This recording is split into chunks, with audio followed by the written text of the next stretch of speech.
자, 종교개혁사 공부 시작하겠습니다. 오늘 이화할 차례인데 세 번째 시간입니다.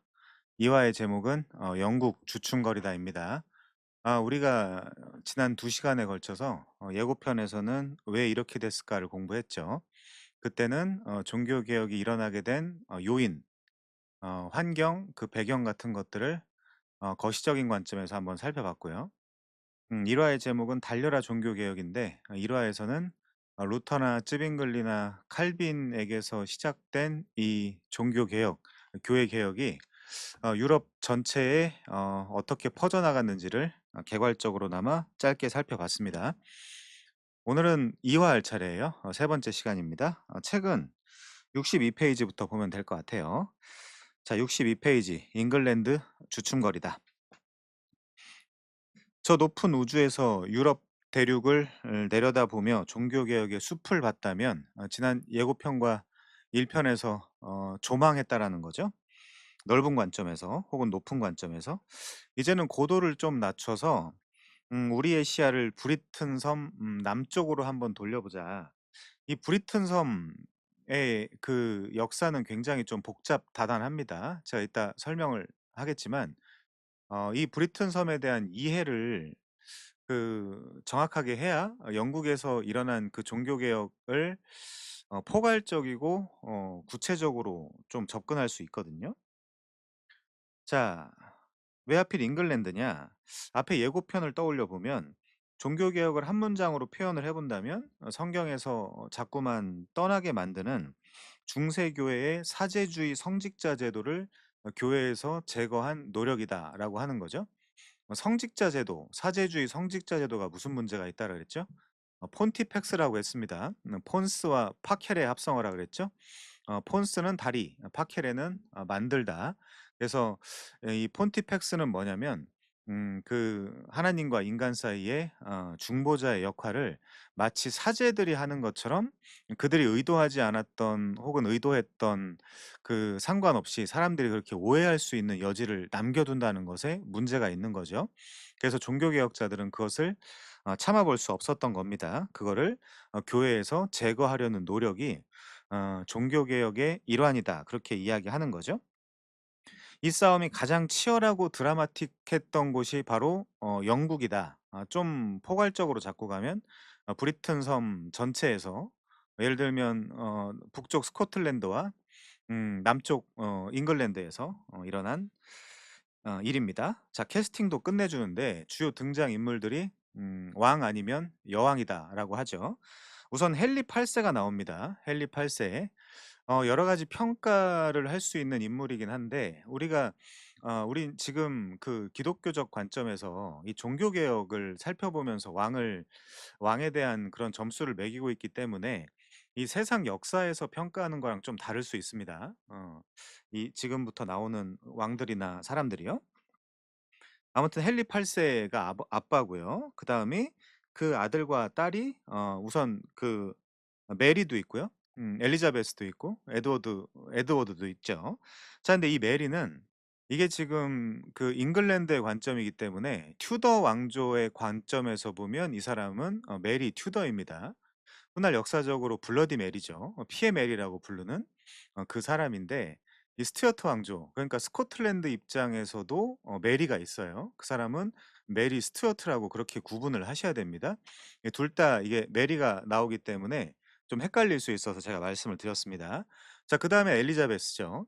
이 엘리자베스 같은 경우도 물론 엘리자베스 1 세인데 이 사람 같은 경우도 우리 그 종교 개혁사, 그러니까 종교 개혁을 온당하게 여기고 이걸 바라고 있는 사람들의 관점에서는 좀 박한 평가를 내릴 수 있겠지만 이 잉글랜드 입장에서 잉글랜드의 그 국가론적 차원에서, 그러니까 교회론적 차원이 아니라 국가론적 차원에서 한번 생각을 해 본다면 영국에서 굉장히 위대한 왕으로 이름을 떨쳤죠. 자, 그다음에 에드워드가 나오는데 이 사람은 에드워드 6 세겠죠. 자, 다들 정말 기구한 인생을 살았다. 각자의 사연이 잉글랜드의 종교 개혁을 어디로 어떻게 이끌고 다녔는지를 지금부터 살펴보자라고 하네요. 자, 우선 키워드부터 살펴보겠습니다. 우리가 이 책을 공부할 때 여기 밑에 나오는 이 키워드들은 정확하게 다 이해를 해야 되겠죠. 렉시콘화해서 요런 그 사람들, 인물들 혹은 어떤 그런 개념들, 사건들에 대해서 좀 명확하게 알고 있으면 종교개혁사에 대해서 또 나 요 용이하게 접근할 수 있겠죠. 자, 우선 헨리 8 세입니다. 두 번째는 성공회죠. 이걸 영어로 표현해 본다면 앵글리칸 처치입니다. 이 성공회가 잉글랜드의 국교회입니다. 나라에서 정한 혹은 나라에서 통제하는 교회라는 의미로 국교회라고 이야기를 하죠. 자, 그다음에 에드워드 6 세가 나오죠. 이따 다 살펴볼 거 볼 것이고요. 한 인물 다 전부 다요. 자, 그다음에 피에 메리, 이 사람이 튜더 왕조의 메리입니다. 자, 이 사람이 내렸던 이단 단속령, 그리고 엘리자베스 1 세, 순교 신학, 주교 제도, 청교도 같은 것들을 알아보자라고 하네요. 이 청교도도 역사적으로 엘리자베스 1세 그 시대에 생겨났고 확립된 것으로 우리가 그렇게 정의를 내리고 있죠. 자, 이따 그 말씀도 드리도록 하겠습니다. 자, 64 페이지 한번 가 볼까요? 64 페이지 보시면 웨스트민스터 총회, 종교 개혁의 정점을 찍다, 이런 표현이 나와요. 자, 이 문장은 이 책의 핵심 주제래요. 이 책 전체 핵심 주제가 바로 웨스트민스터 총회, 종교 개혁의 정점을 찍은 사건, 이렇게 정의를 내리는 건데, 자, 이 세 가지를 한 단어 한 단어씩 끊어 읽어 본다면 이렇게 우리가 정의를 할 수 있겠죠. 우선 웨스트민스터 총회, 웨스트민스터 어셈블리. 자, 이게 웨스트민스터는 여러분도 아시겠지만 웨스트 서쪽, 민스터 사원, 그러니까 그 잉글랜드의 런던이 수도잖아요. 그 런던의 서쪽에 있는 사원이다, 이렇게 생각하시면 되겠죠. 거기서 어셈블리, 총회 같은 것들이 일어났다라고 하는데, 요 총회까지 가는 동안에 이 과정들과 사건들을 정확하게 파악하셔야 됩니다. 종교 개혁을 이해하시려면.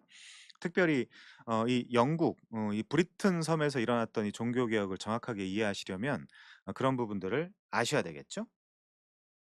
자, 그다음에요. 종교 개혁. 이게 더 리포메이션이라고 했잖아요. 이 리포메이션은 쉽게 말씀드려서 제가 지금 계속해서 반복하고 있긴 한데, 이 리포메이션은 한마디로 정의한다면 본래 기독교 회복 운동이다라고 생각하시면 되겠죠. 590 년부터 1517 년까지를 중세 시대라고 하는데, 이 중세 시대 기간 동안 이 본래 의미의 기독교가 많이 왜곡되고 어그러졌기 때문에 그것을 다시 바로잡으려고 하는 운동을 우리가 종교개혁 운동이다라고 이야기할 수 있겠죠. 자, 그다음에 정점을 찍다라는 표현이 나오는데, 이 책에서 정점을 찍다라는 것이 무엇일까라고 할 때 이 모든 과정이 결과적으로 그 웨스트민스터 어셈블리, 그러니까 웨스트민스터 총회에서 총회를 열고 거기에서 일어났던 결과물, 순서대로 한번 말씀을 드려보면요. 우선 이 정치 제도, 이 교회 직제나 직분, 그리고 그 직분이 어떤 일을 감당해야 되는지에 대한 정의, 그리고 예배 모범, 음, 디렉토리라 그러죠. 디렉션. 예배는 강압적으로 뭐 이렇게 해야 된다라기보다 이런 방식으로 예배를 하면 좋겠다라는 어떤 그런 가이드라인을 제시하는 거고요. 자, 그다음에 웨스트민스터 신앙 고백서가 중요하겠죠. 그 신앙 고백서에 대한 그 요약을 이분들이 정리를 이분들이 또 하셨고요. 그다음에 소요리 문답과 대요리 문답을 또 이렇게 이 총회에서 정리를 했습니다. 이 다섯 가지 문서를 그래서 우리가 웨스트민스터 표준 문서다라고 이야기를 하고 있습니다. 자, 넘어가서요. 어 65 페이지 갈까요? 웨스트민스터는 런던 도심 서쪽에 있는 동네다. 그리고 웨스트민스터 총회는 17 세기 중반에 여기서 열렸던 영국인들의 종교 회의다라고 하죠. 잉글랜드와 스코틀랜드 사람들이 참석을 했습니다. 한 130여 명 정도의 교역자, 그리고 신학자, 그리고 한 21명 정도의 상하원 의원을 포함한 일반인들, 이 회의에 참석해서 아까 말씀드렸던 그 웨스트민스터 그 표준 문서를 정리하게 됩니다. 자, 이게 웨스트민스터 총회인데 두 번째 단락이요. 신기하게도 이 회의의 결과가 우리 장로교회의 헌법이 됩니다라고 하죠. 헌법뿐만이 아니라 우선 이 헌법을 따져볼 때는 이 총회에서 그냥 그날 갑자기 그 시기에 갑자기 만들었다라기보다 스코틀랜드 종교개혁자 존 녹스라고 있거든요. 그리고 존 녹스 같은 경우는 여러분도 많이 들어보셨겠지만 장로교의 아버지라고 불리는 사람 중에 한 사람이죠. 그리고 앤드류 멜빌이라고 있습니다. 이 두 사람이 차례대로 존 녹스가 제1 치리서를 쓰고 그리고 앤드류 멜빌이 제2 치리서를 쓰거든요. 그거를 그것이 이제 초안이 되고 초석이 돼서 결국에 이 웨스트민스터 총회에서 그 장로교의 헌법을 아주 정확하고 구체적으로 산출하게 되죠.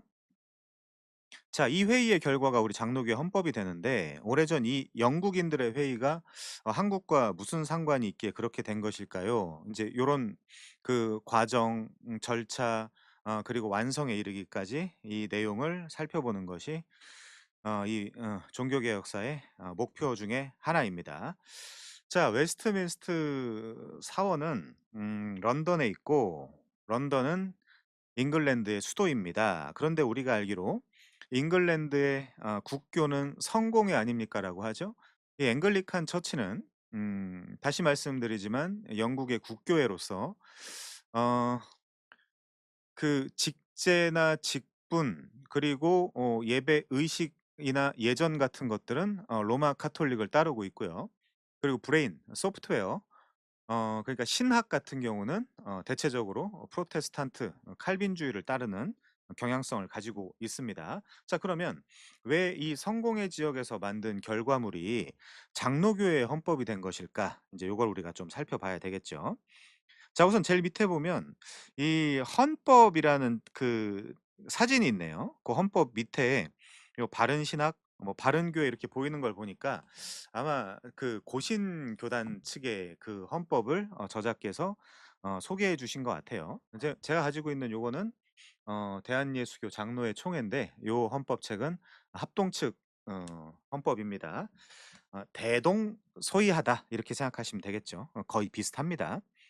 고신과 합동, 합신 뭐 요런 그 교단들 같은 경우는 사실은 거의 형제죠. 형제라고 생각하시면 되겠죠. 뭐 다 형제들이 더 많이 있지만 대표적으로는 그렇습니다. 자, 그다음에요. 음 우선 당시 영국이 어떤 상황에 있었는지 배경 지식부터 쌓아야 된다라고 하네요. 바로 넘어가겠습니다. 자, 66 페이지요. 17 세기 당시 영국은 어떻냐 라고 문제 제기를 하는데 그 제가 단톡방에 올려드린 제 나름대로 정리한 그 영국 그러니까 그 브리튼 섬에 대한 상황을 한번 보시면서 같이 이해해 보도록 하겠습니다. 자, 우선 이 영국 종교 개혁을 논하기 전에 이 영국의 지리적 배경을 이해를 해야 되는데 이게 조금 복잡합니다. 이걸 근데 아셔야 앞으로 강의 듣기가 훨씬 수월해지기 때문에 제가 오늘 이걸 좀 설명하고 지나가도록 하겠습니다. 자, 이 잉글랜드를 제대로 이해하기 위해서는 지리적으로 우선 크게 두 섬으로 나눠서 봐야 돼요. 브리튼 제도라고 이야기하기도 하는데 우선 66 페이지 제일 밑에 그 지도 한번 봐 주시겠어요? 그 지도 보시면 이 지도의 왼쪽에 있는 부분이 아일랜드 공화국입니다. 아일랜드. 요것도 역사와 그런 상황, 배경에 따라서 북아일랜드와 아일랜드 공화국으로 나누기도 하죠. 자, 그리고 이 오른 그 섬 오른쪽 편에 보면 북쪽에는 그 스코틀랜드고요. 그 아래쪽 남쪽에는 잉글랜드입니다. 잉글랜드 같은 경우도요. 그 잉글랜드 차원에서 좀 서쪽 그 왼쪽으로 가면 약간 삐죽삐죽 튀어나온 부분이 있잖아요. 그 부분도 이렇게 쭉 내려보면 거기가 바로 우리가 웨일즈라고 부르는 부분이거든요. 그래서 이게 좀 복잡합니다. 스코틀랜드도 있고 잉글랜드도 있고 웨일즈도 있고 그 아일랜드 공화국도 있고 북아일랜드도 있습니다. 자, 아무튼 이 브리튼 섬 이 전역에는 BC 한 8 세기경부터 유럽 대륙에서 살던 이 켈트족이라고 하는 사람들, 이 켈트족은 여러분도 그런 사진이나 이런 걸 많이 보셨겠지만 거의 그 벌거벗고 있고 이 타투를 많이 하고 있잖아요. 그래서 이 사람들을 알몸 전사다, 뭐 나체 전사다 이렇게 부르기도 했거든요, 그 당시에. 이 사람들이 이 브리튼 섬 전역에 자리를 잡고 산 것으로 알려져 있습니다. 이 사람들의 유명한 그 문화가 뭘까요? 할로윈 같은 것들이 이 켈트족의 문화죠. 자, BC 55 년경에 이 브리튼 섬의 이 켈트족에게 로마가 침공을 합니다. 그러니까 이 섬에 로마가 들어와서 침공을 한다라는 거죠. 그때 그 왕이, 그 유명한 왕이 카이사르죠, 카이사르.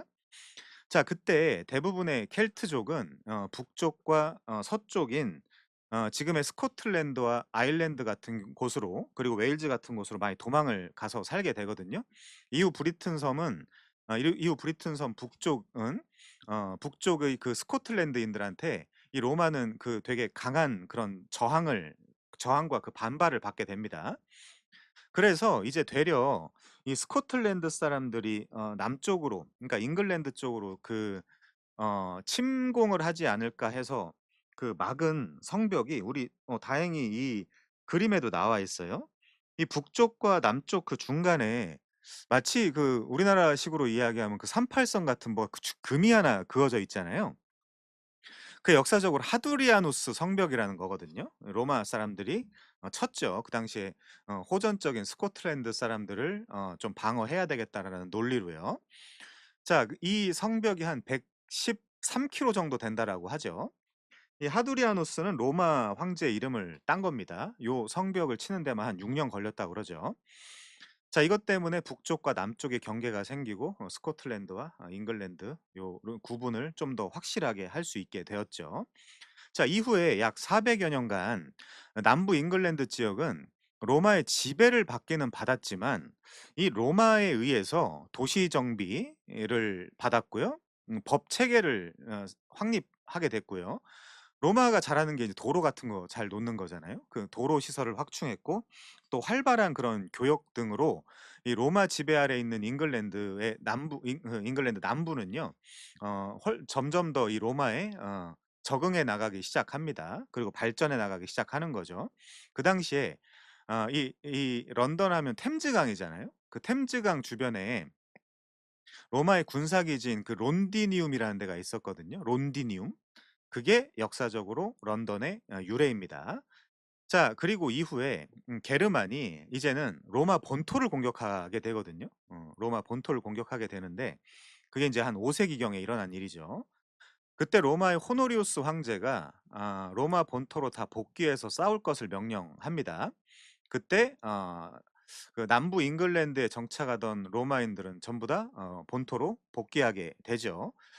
그런데 이 로마가 떠난 그 잉글랜드 남부 지역 사람들은 이제 북부 스코틀랜드가 침공해 올 것을 두려워해서 이 용병을 구하게 돼요.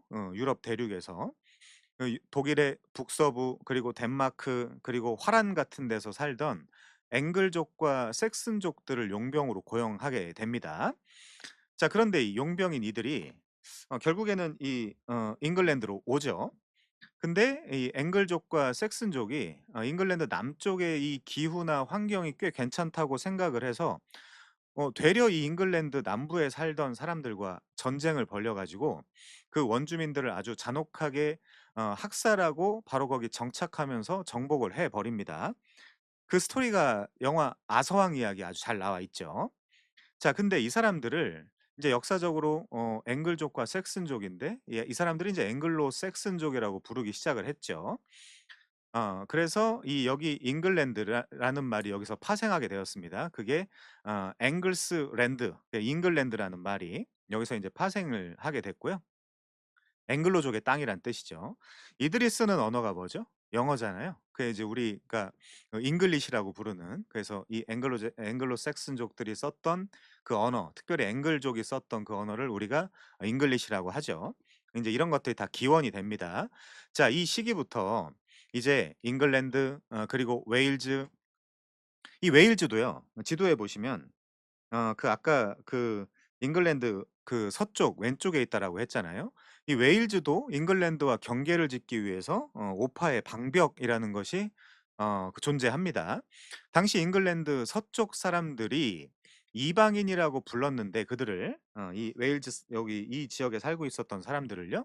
이방인이라고 불렀는데 그 이방인이라는 단어가 그 당시에 고어로 웨일즈였어요. 그 웨일즈의 그 유래도 인제 그렇게 정리하시면 됩니다. 자 그래서 스코틀랜드, 아일랜드, 잉글랜드, 뭐 웨일즈 이런 네 지역이 각각 나라를 구성해서 독특한 문화와 어떤 그런 그 환경 이런 것들을 조성해 나가면서 각각 성장해 나가죠. 자 그런데 AD 한 1066 년경에 바이킹 아시죠? 바이킹. 이 바이킹이라고 불렸던 노르만 민족이 왜 노르만이냐? 놀스맨이거든요. 놀스맨. 그러니까 북쪽 사람들이란 뜻이죠. 그 노르만 민족이 그중에 인제 기욤 공작이라고 있죠. 이 사람이 훗날 그 영국에서 그 윌리엄 1 세가 됩니다. 왜냐하면 그 말은 영국에 잉글랜드에 들어와서 왕이 되었다는 얘기겠죠. 자 이 노르만 민족의 침략으로 잉글랜드 그리고 아일랜드 12 세기경 그리고 스코틀랜드 13 세기경 웨일즈도 13 세기경 모두 이 노르만 왕조에게 점령을 당하게 되죠. 자 그러면 이 브리튼 섬 전체는 지금 첫 번째 켈트, 두 번째 로마, 그다음에 앵글, 그리고 섹슨, 그리고 노르만까지 굉장히 다양한 어떤 그런 민족 혹은 족속들이 모여 살게 되는 거잖아요. 그런 문화가 굉장히 다양한 문화와 다양한 사람들이 어우러져서 사는 곳이 바로 이 브리튼 섬이라고 생각하시면 됩니다. 자 그런데 이 네 나라를 구성하고 있었던 이 잉글랜드, 웨일즈, 스코틀랜드, 아일랜드 모두 이런 언어나 관습, 문화 같은 것들이 매우 다 달랐기 때문에 서로 함께하기가 어려웠어요. 그래서 각 지역의 독특한 문화를 각 나라마다 계승해 가고 발전을 해 나가는 거죠. 그 와중에 말하자면 이제 종교 개혁이 터지게 되는 거죠. 자 그러고 나서 종교 개혁은 좀 이따 제가 이 책에서 인제 상세히 설명할 거니까 건너뛰고요. 1707 년쯤 되면 이제는 법을 개정해서 이 스코틀랜드와 잉글랜드가 완전한 합병을 이루고 그제서야 그레이트 브리튼 왕국을 선언하게 되는 거죠. 그래서 우리가 이 지역을 그레이트 브리튼 혹은 뭐 유나이티드 킹덤 이렇게 부르잖아요. UK 유나이티드 킹덤 이렇게 부르는 이유가 바로 그런 그 배경이 있습니다. 자 이게 우리가 이 사실을 쪼금 어느 정도 알고 있어야 우리가 종교개 역사 특별히 인제 영국에 서 일어나고 있는 그런 종교개 역사에서 왕 이야기, 여러 가지 인물의 이야기 이런 것들을 우리가 정리할 때 좀 더 수월하거든요. 자 여기까지의 그 배경이 오늘부터 배울 그 종교개혁사 안에 엘리자베스 1 세가 자녀가 없는 상태로 죽자 무자한 상태로 죽자 이 스코틀랜드 왕 제임스 6 세가 영국까지 통치하게 되면서 발생한 일이기도 하죠. 영국의 입장에서는 그러니까 잉글랜드 입장에서는 제임스 1 세고요. 그 스코틀랜드 입장에서는 제임스 6 세겠죠. 자 그렇게 이해하시면 되고 제가 이제 하나하나 좀 말씀을 드리면서 정리해 드리겠습니다. 자 그리고 1801 년에는 이제 아일랜드까지 합병하게 되죠. 그래서 그레이트 브리튼 아일랜드 연합국을 결성하게 됩니다.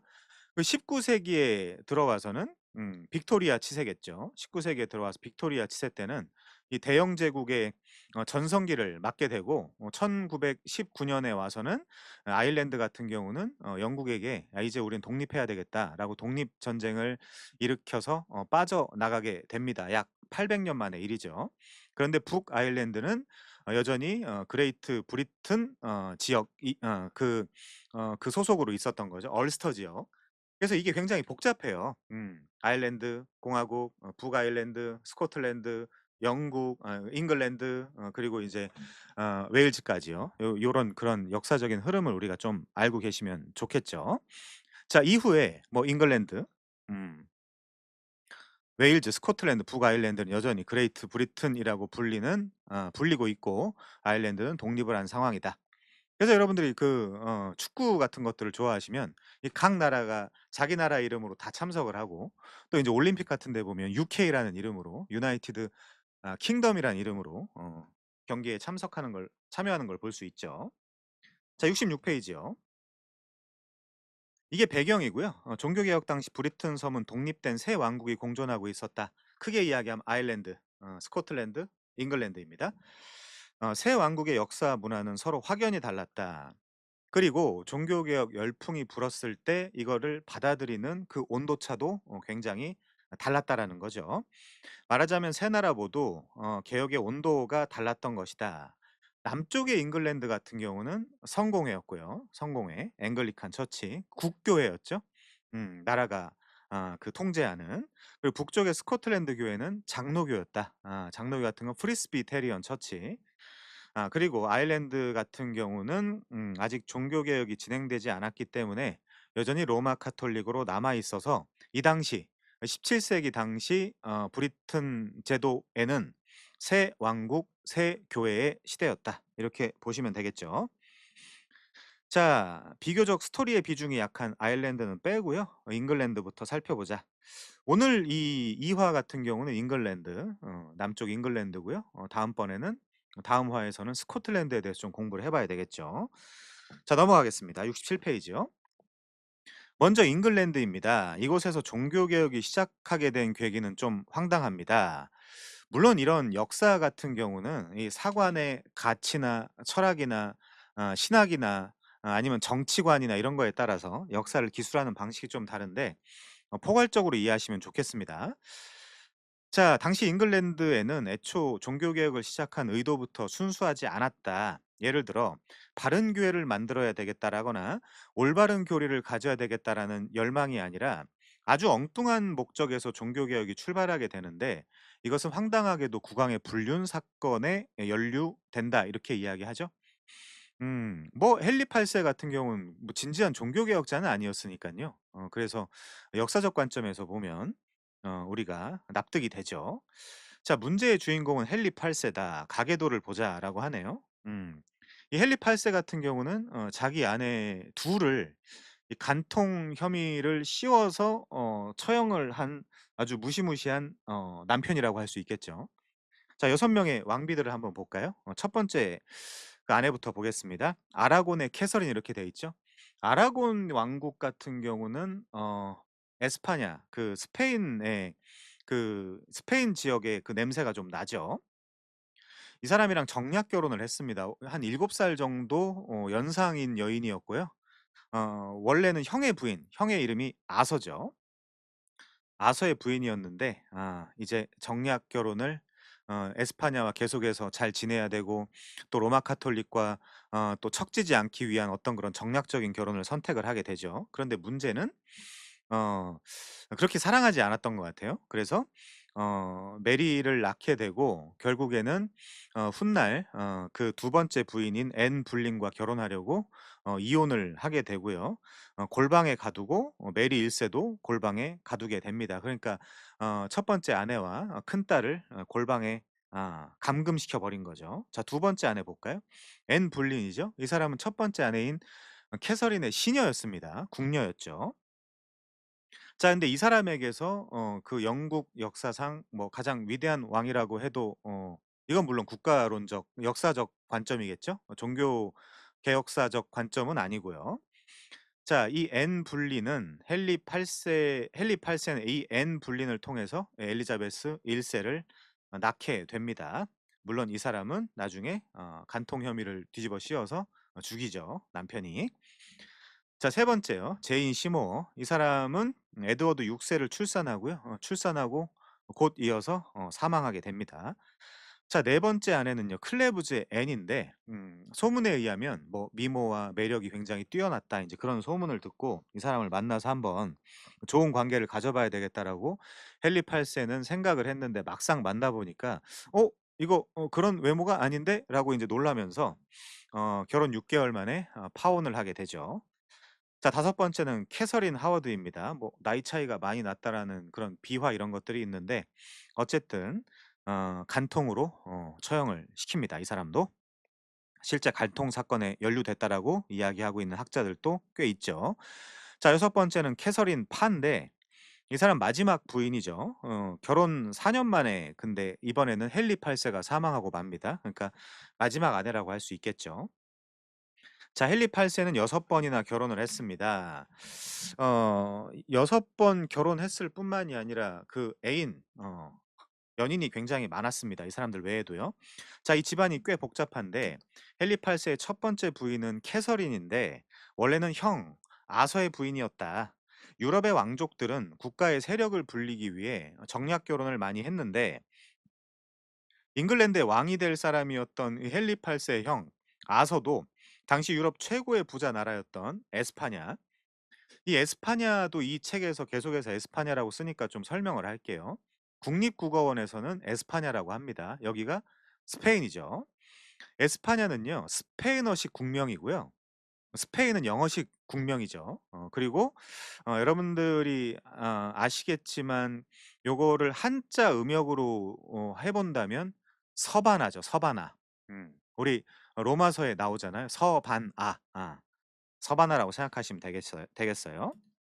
이 책에서 에스파냐가 나오면 '아 스페인이구나.' 뭐 익숙하신 대로 그 기억을 하시면 좋겠지만 어쨌든 표준은 우리 입장에서 국립국어원이 표준일 거 아닙니까? 거기서는 에스파냐라고 이야기하고 있다. 왜냐면 스페인어식 국명이기 때문에 그렇습니다.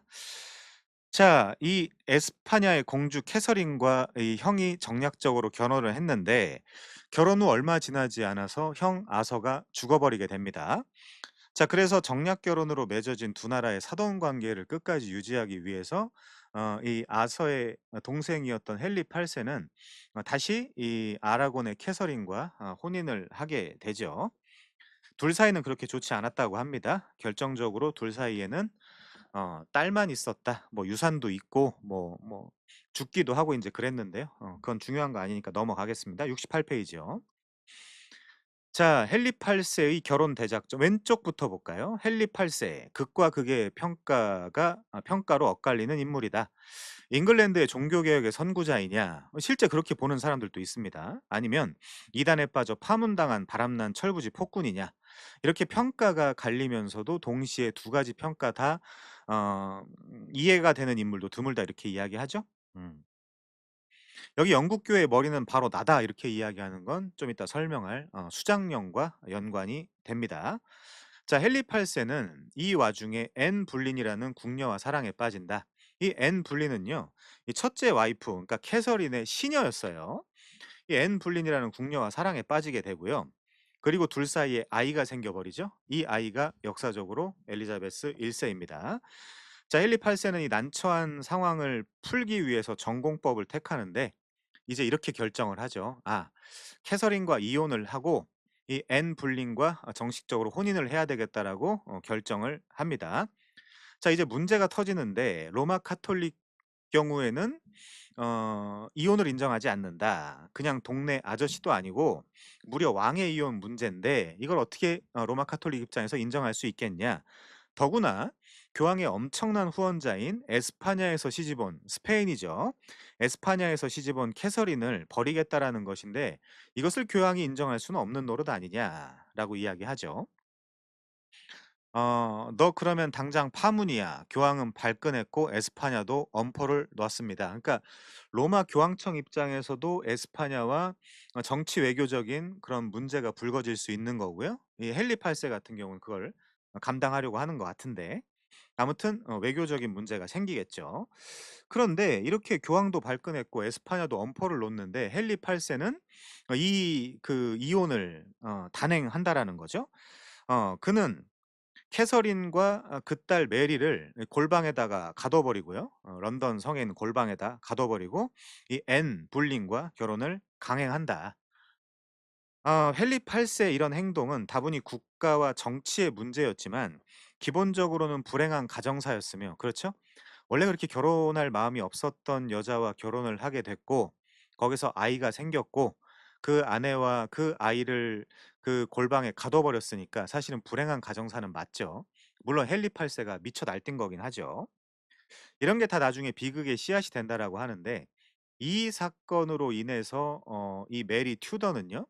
잉글랜드니까 잉글랜드 왕조니까 메리 튜더는 훗날에 이단 단속령을 내려서 한 300여 명의 사람들을 화형시키게 되죠, 역사적으로. 자, 캐서린은 물론 그 딸 메리도 갇혀 지내는 동안 이 아빠에 대한 증오와 혐오를 키워갔을 것이다. 자, 근데 드라마는 점점 더 꼬여간다. 이렇게 그 영국 역사는 마치 대한민국 근현대사처럼 굉장히 복잡하거든요. 그걸 잘 정리하지 못하면 계속해서 우리 죽을 때까지 정치적으로 헤맬 수밖에 없거든요. 자, 둘째 부인 앤도 아들을 낳지 못하고 딸을 낳는다. 사실 이 등려의 순간은 영국 역사에서 엘리자베스 1 세라는 엄청난 인물이 탄생하는 순간이다. 이 엘리자베스 1 세는요. 리더십이 탁월했고요. 카리스마도 있었고 이 대영 제국의 초석을 놓았죠. 훗날 뭐 빅토리아가 거의 완성했다 이렇게 볼 수도 있지만 초석을 놓은 사람은 엘리자베스 1 세라고 할 수 있겠죠. 다시 한번 이 영국에도 그리스, 헬라 그 헬레니즘의 부활, 재생, 그 르네상스를 가져왔고요.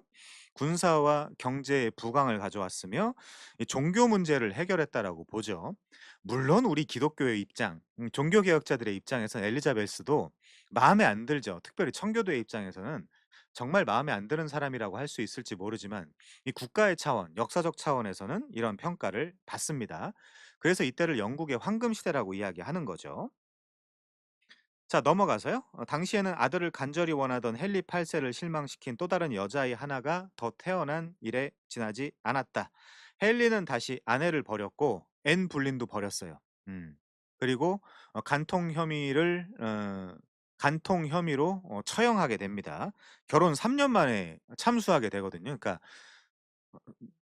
제정신은 아닌 거죠. 자, 그리고 셋째 부인과 결혼해서 드디어 아들을 낳는다. 이게 역사적으로 제인 시모어고요. 헨리 8 세가 제인 시모어를 통해서 낳은 아들은 에드워드 6 세입니다. 자, 그 뒤로는 이제 2판 4 판이다 했는지 3 번을 더해서 총 6 번의 결혼을 합니다. 이렇게 하는데요. 6번 결혼이 문제가 아니라 정부들이 굉장히 많았다. 그거죠. 자, 다음 페이지, 다다음 페이지로 넘어갈게요. 70 페이지요. 헨리 8 세. 첫 번째 부인은 아라곤, 두 번째 부인은 앤 불린, 세 번째 부인은 제인 시모어. 아라곤 어 아라 캐서린이죠, 캐서린. 아라곤 왕국의 캐서린. 이 캐서린을 통해서 메리 1 세가 나왔고요. 앤 불린을 통해서 엘리자베스 1 세, 그리고 제인 시모어를 통해서 에드워드 6 세를 낳았다. 이렇게 정리하시면 되겠습니다. 자, 왕이 바람나서 본처와 이혼하려고 교황과 싸운 것이 종교개혁을 촉발했다라. 어째 좀 우습다. 이게 사실은 인생이고 역사죠. 역사에는 뭐 절대 선도 절대 악도 그리고 막 어떤 아주 깔끔하고 선명한 어떤 그런 단계적으로 절차적으로 진행되지 않거든요. 굉장히 소용돌이와 회오리와 이런 것들이 어우러져 있죠. 자, 왕실 내부 사정과는 상관없이 국왕이 교황과 단절했다라는 소문에 잉글랜드 개신교도들은 환호를 했고 종교 개혁자들도 기쁨을 감출 수 없었다.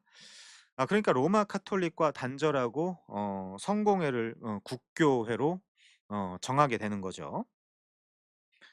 자, 왕실 내부 사정은 뭐 궁녀와 사랑에 빠진다거나 뭐 정실 그러니까 본처를 버린다거나 뭐 딸도 버린다거나 뭐 인제 이런 것들 뭐 처형을 한다거나 이런 것들 이런 사건들이겠죠.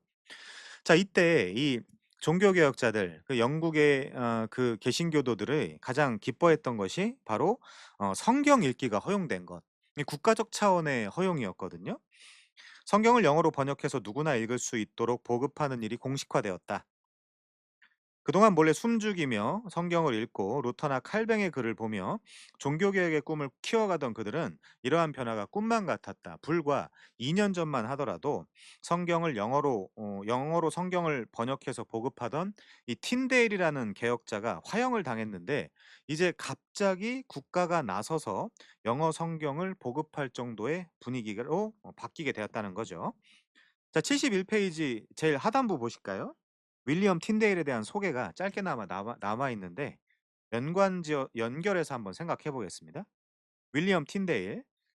만일 하나님께서 나를 지켜 주신다면 쟁기를 끄는 소년이 사제들보다 더 성경을 많이 알게 되는 날이 올 것이다. 이렇게 이야기하고 있죠. 이건 기존 그 사제주의 안에 있던 교역자들에 대한 혐오와 분노를 표현한 이야기라고 고증에 나와 있습니다. 자, 일반 신자가 성경을 읽거나 모국어로 번역하는 일은 엄격하게 금지되어 있었다. 틴데일은 체포를 피해 독일로 떠나서 여러 곳을 다니며 성경을 영어로 번역을 했고 이를 잉글랜드로 비밀리에 반입을 했다. 그리고 네덜란드의 화란에 피신했던 그는 결국 붙잡혔고 교수형에 처해졌다. 어. 소박하고 쉬운 영어로 번역된 틴데일 버전의 성경은 훗날 제임스 1세 때 킹 제임스 버전의 성경을 만드는 밑거름이 되었다. 교황과 교황을 따르는 세속 군주들에 의해 틴데일은 죽임을 당했지만 개혁의 불길을 멈출 수는 없었다. 그가 떠난 해인 1536년에 스위스 바젤에서 칼뱅의 기독교 강요가 출판되면서 종교개혁은 더욱더 거세게 이어졌다. 그렇게 나와 있죠. 하지만 문제가 있다. 헨리 8세는 진정으로 종교 개혁을 원했던 인물이 아니라는 사실입니다. 뭐 당연하죠. 헨리 8세가 그 종교 개혁에 이해관계는 없는 사람이죠. 자, 71 페이지요. 위부터 보겠습니다. 헨리 8세를 과연 진정한 종교 개혁자로 볼 수 있을까? 그렇지 않습니다. 자, 우선 연도를 볼게요. 1534년에 이 사람은 액츠 오브 슈프리머시라는 수장령을 내립니다. 이 수장령은 영국 교회의 머리는 교황이 아니라 왕이다라고 선포를 한 사건이죠. 헨리 8세가 이 영국 의회를 통해서 제정한 법률이죠. 영국 국왕이 영국 교회, 그러니까 성공회의 최고 통치자임을 선포한 사건이 수장령을 내린 사건이다라고 볼 수 있겠죠.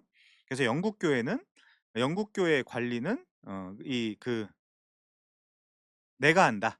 이 헨리 8 세가 한다 인제 그 얘기고요. 자, 그다음에 1536년 성경을 번역하고 보급했다라는 이유로 윌리엄 틴데일을 처형한다. 이 윌리엄 틴데일 처형의 약 200여 년 전에 개혁자 존 위클리프가 존재했었죠. 그 위클리프 추종자들이 롤라드파라고 알려져 있습니다.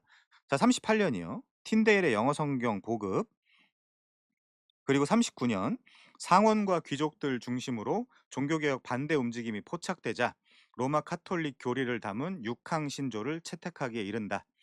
여기 상원은요, 소수죠. 소수여서 국가의 그 장기적인 국가 설계를 할 때 관여하는 의원들을 상원이라고 하고요. 하원 같은 경우는 바로바로 해결해야 되는 아젠다 이런 것들을 해결하는 그 의원들을 하원이라고 하죠. 그래서 영국 같은 경우에는 양원제 의회를 채택하고 있습니다. 자, 그다음에요. 43년에는 로마교로 복귀하라는 왕의 명령을 내린다. 헨리 8세는 말년에 종교 개혁에서 오히려 후퇴하는 모습을 보여준다. 로마 카톨릭으로 돌아가도록 만드는 몇 가지 정책은 그의 진정성을 의심하게 한다. 진정성을 의심할 필요는 없죠. 이 사람은 종교 개혁자가 아닙니다. 그냥 세속 세상의 왕이었죠. 자, 잉글랜드의 본격적인 종교 개혁은 그가 죽은 뒤 그의 유일한 아들로서 왕위를 이은 에드워드 6세 때의 일이다. 어 바로 넘어가겠습니다. 자, 72 페이지요. 잉글랜드 교회는 잉글랜드가 알아서 하겠소. 자, 헨리 8세가 교황과의 관계를 단절하면서 결행했던 정책은 바로 상소금지법이다. 이 상소금지법이 어떤 영향을 미치냐면요. 로마 교황이 전 세계 교회의 수장이었기 때문에 원래는 이 로마 교황에게 상소를 할 수 있는 어떤 그런 시스템이 있었거든요. 어떤 분쟁이 있거나 그러면. 근데 이제 헨리 8 세는 잉글랜드 교회의 문제를 로마 교황에게 상소하지 말고 이제 영국 잉글랜드 내에서 해결하도록 룰을 바꿔 버렸다는 거죠. 이 사건 자체가 교황의 권위를 부정해 버린 사건입니다. 자, 시간이 지나면서 그는 더 구체적이고 강력한 정책을 펼치는데 수장령은 몇 년에 걸쳐서 추진된 이런 일련의 정책을 한꺼번에 일컫는 말인데 한마디로 줄이면 잉글랜드 교회의 머리는 로마 교황이 아니라 잉글랜드 국왕이라는 거다. 잉글랜드 국왕이 잉글랜드 교회의 보호자이며 그러므로 로마의 교황 당신은 그저 로마 교회의 수장일 뿐 앞으로 잉글랜드에는 손 떼라는 거죠. 그러니까 이 교황 입장에서는 사실은 받아들이기가 어렵겠죠. 자, 넘어가서요. 이렇게 그 교황은 헨리 8 세를 파문하기에 이릅니다. 헨리 8 세의 입장은 어떨까요? 이렇게 이야기를 해요. 말하자면 "어쩌라고? 어. 너가 파문했다라고 해서 어쩌라고?" 인제 이런 반응으로 나오니까 사실은 이런 의미죠. "파문? 무슨 말씀? 너랑 나랑 상관없다. 너는 로마 교회 책임자. 나한테 왜 그러냐. 여기는 잉글랜드. 나는 그리고 잉글랜드의 국왕." 이렇게 이야기하는 거죠. 제일 밑에 보겠습니다. 이 과정에서 헨리 8 세에게 신학적 근거를 제공한 사람, 그리고 잉글랜드에서 주도적으로 종교 개혁을 추진했던 사람은 잉글랜드의 대주교 토마스 크랜머였다. 음. 캔터베리의 주교였죠. 이 대주교 자리를 이거 비화이긴 한데, 아까 그 헨리 8 세의 두 번째 와이프였던 앤 불린의 집안에서 천거를 했다라고 하죠. 음. 토마스 크랜머를요. 훗날 이 앤 불린의 딸이자 이 영국의 위대한 왕 중 하나인 엘리자베스 1 세한테 세례를 베푼 인물이 토마스 크랜머였습니다. 자, 그리고 그러다 보니까 자연스럽게 이 앤 불린이 처형당했을 때 굉장히 슬퍼했다라고 하죠. 토마스 크랜머가. 뭐 그거는 어 인간으로서 너무나 자연스러운 행동이죠. 자, 73 페이지요. 대체 뭘 믿고 그랬을까? 헨리 8 세의 종교개혁 평가하기. 헨리 8 세는 뒤이은 조치를 착착 진행한다. 수도원 재산을 몰수해서 국가의 국고를 쌓는다. 그리고 로마 카톨릭 재정적 기반은 흔들리고 정치적으로는 민족주의를 계속 자극한다. 그러니까 그러는 거죠. 국민들한테 아니 우리가 로마 교황의 그 뭐 지배 아래 있는 것도 아니고 우리는 우리나라에서 그 모든 것을 다 해결하자. 자의적 통치를 하자. 인제 이렇게 이야기를 하면 백성들은 좋아할 수 있겠죠. 호응했다. 국민들은 기분이 좋았다. 자, 넘어가서요. 그런데 이 종교 개혁이 어 이 당시에 이렇게 그 헨리 8세 이런 태도가 잘못했다가는 나라가 망할 수도 있는 문제, 그리고 '왕이 미쳤구나.' 하면서 백성들이 반란을 일으킬 수 있는 문제다라고 하죠. 파문을 당한 왕들이 그 시절에요, 얼마나 불안한 존재가 되는지는 저 유명한 카노사의 굴욕 사건을 통해 알 수 있다라고 하죠. 제가 카노사의 굴욕 사건은 지난 시간에 다 읽어 한번 읽어 드렸던 것 같습니다. 소개했던 것 같아요. 그런데 결과적으로 잉글랜드는 종교 개혁을 해낸다. 하지만 좀 더 엄밀한 평가를 해볼 필요가 있다. 헨리 8세 결단으로 잉글랜드는 종교 개혁의 흐름을 타기는 했지만 이걸 종교 개혁 진정한 의미의 종교 개혁이라고 볼 수 있냐? 어렵다는 거죠. 헨리 8세에게 필요했던 것은 애초부터 이런 종교 개혁이 아니라 엄밀한 의미의, 혹은 선명한 의미의 종교 개혁이 아니라 그냥 단지 로마 교황과 갈라서기 위한 명분이 필요했다라는 거죠. 그래서 그는 이혼 수속을 마친 이후 뒤로는 예를 들어 교회의 순수성 회복이라든지 뭐 교리 올바른 교리의 정립이라든지 그런 것 따위에는 거의 관심을 두지 않았다는 거죠. 오히려 성공회로서 기존 스타일의 예배와 체제를 선호하고 지키려고 했다. 음. 자, 뭐 그 헨리 8세 세속 정부의 왕이었던 헨리 8세 입장에서는 뭐 당연한 거라고 생각할 수 있겠죠. 자, 밑에 보면요. 국교회란 아까 설명을 하긴 했지만 "교회를 직간접적으로 국가가 다스리는 형태의 교회다."라고 이야기를 하는 거죠. 자, 그러다 보면 어떤 문제가 있을까요? 이 교회는 영적인 기관이고 본질적인 기관이며 그 국가가 다 개입해서 이래라 저래라 할 수 없는 영역들이 상당수 존재하는 부분이 있는데, 국가가 통제를 하고 컨트롤을 하게 되면 그 교회의 원래의 의도와 목적에 맞지 않는 그런 일을 하게 될 수도 있겠죠. 자, 그래서 국민이 자유롭게 종교를 선택해야 되고요. 국가에서 정한 종교가 그 나라의 공식 종교가 돼서는 안 되겠죠. 그래서 잉글랜드에서 로마 카톨릭에서 성공회로 돌아선 후, 잉글랜드에서는 로마 카톨릭에서 성공회로 돌아선 후 성공회 신자를 국교도라고 부른다. 자, 다음 페이지요. 74 페이지. 이번에 에드워드 6 세입니다. 왼쪽부터 볼게요. 세 번째 부인, 그러니까 제인 시모어의 아들이죠. 헨리 8세 세 번째 자녀이자 첫 번째 아들로 어린 나이에 왕위를 이었다. 대부분의 정치는 섭정에게 맡기고 공부를 했으며 덕분에 왕권의 방해 없이 종교 개혁이 이 당시에 급속히 진행될 수 있었다. 다만 에드워드 6세 같은 경우는 병약해서 일찍 죽었다는 거죠. 자, 세이모라는 사람이 섭정으로 있었죠. 종교 개혁이 순조로웠던 에드워드 시절, 헨리 8 세가 죽고 왕위는 아들 에드워드 6 세에게 넘어간다. 역사 속의 이 왕의 시대는 종교개혁에 아주 우호적인 정책을 폈던 시대다. 종교개혁의 관점에서 보면 그 시절은 종교개혁자들이 비교적 마음껏 활동할 수 있었던 시절이다. 왜 그러냐면 이 에드워드 6세가 어리기도 했지만 이 종교개혁에 대해서 옹호하는 입장이었기 때문에 그렇습니다. 다만 그 기간이 굉장히 짧았는데 에드워드 6세는 왕이 되고 나서 고작 한 5년쯤 살다가 죽는다라고 한다. 뭐 5년이라고 하는 학자도 있고 7년이라고 하는 학자도 있고 10년이라고 하는 학자도 있습니다. 자, 그 숫자는 그렇게 중요하지 않을 것 같고요. 뭐 우리가 알 수 있으면 좋겠지만 이 역사를 기록하는 사관마다 다 이 숫자는 좀씩 다른 부분이 있거든요. 자, 다음 단락이요. 에드워드 6세는 어려서 왕이 되었기 때문에 왕을 대리하여 통치하는 섭정의 권한이 굉장히 컸다. 요게 종교개혁자 에드워드 세이모어였습니다. 이게 크랜머의 친구였고요. 당연히 종교개혁의 지지자였죠. 자, 종교개혁의 우호적이었던 섭정은 본격적으로 종교개혁을 지원을 했고 이제 분위기는 급물살을 탔습니다. 기존의 헨리 8세 아래에서 토마스 크랜머의 지지부진한 개혁에 답답함을 느꼈던 종교개혁자들은 어떤 기분이었을까요? 이 토마스 크랜머는 굉장히 온건한 그 개혁파였거든요. 그래서 뭐 좋게 이야기하면 여러 가지 환경이나 배경 같은 것들을 고려해서 종교개혁을 했고요. 나쁘게 이야기하면 별로 그렇게 열심히 하지 않았다라고 평가할 수도 있겠죠. 자, 종교개혁자들은 어땠을까? 너무너무 신이 났을 것이다. 갑작스러운 잉글랜드의 변화는 온 유럽에 알려졌고요. 사람들은 핍박을 받던 그 신앙 때문에 핍박을 받던 많은 사람들은 이 당시에 영국으로 와서 정착하는 사람들도 많이 있게 됩니다. 자, 섭정의 시대는 무엇을 의미하나?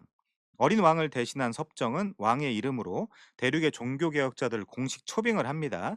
리들리, 그리고 후퍼 같은 사람들은 그 가운 논쟁으로 유명한 사람이죠. 그리고 크랜머 등의 종교 개혁자들이 이 시기에 잉글랜드에서 활동을 했고 당시 가속화되던 개신교 탄압으로 고통받던 개신교도들이 잉글랜드로 대거 이주해 오는 일도 벌어진다. 그리고 버미글리, 마르틴 부서 이런 사람들 이런 종교 개혁자들도 이때 잉글랜드로 건너와서 대학에서 교수로 활동가로 많은 활약을 하게 된다.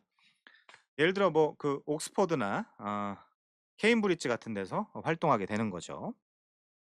자, 왼쪽 보면은 재밌는 사실 미국 작가 마크 트웨인이 쓴 왕자와 거지는 이 에드워드 6세를 모델로 한 소설이다. 뭐 이렇게 나와 있습니다. 한번 읽어보시면 좋을 것 같고요. 75페이지요. 결정적으로 이때 사제들에 대한 인식의 틀이 바뀌게 된다. 왜 그러냐면 그 사제들의 그 복장을 예를 들면 가운을 좀 벗기기 시작을 했고요. 이 사제들을 결혼을 시키던 과정이었기 때문에 그랬겠죠. 그러니까 예배의 그런 절차나 이런 형식이 굉장히 단순화됐습니다. 자, 그들을 거룩한 존재로 규정해서 결혼도 하지 못했던 것이 바뀌어서 이제는 사제들도 혼인을 할 수 있게 되었다. 근데 그 당시에 주교나 사제들도 오른쪽에도 나와 있지만 결혼은 하지 않았다라고 하지만 정부를 두는 일은 공공연한 비밀로 있었거든요. 그래서 줄줄이 자식이 있었던 그런 주교들이 많았다라고 이제 고증을 해보면 그런 얘기가 나오죠. 당시 사제였던 루터도 수녀였던 카타리나 폰 보라와 당당하게 결혼한 일은 당시로서는 충격적인 사건이었다는 거죠. 루터 같은 경우는 갈라디아서를 이 갈라디아서는 나의 카타리나 폰 보라다. 이 갈라디아서는 나의 사랑하는 아내다. 이런 식으로 이야기하기도 했죠.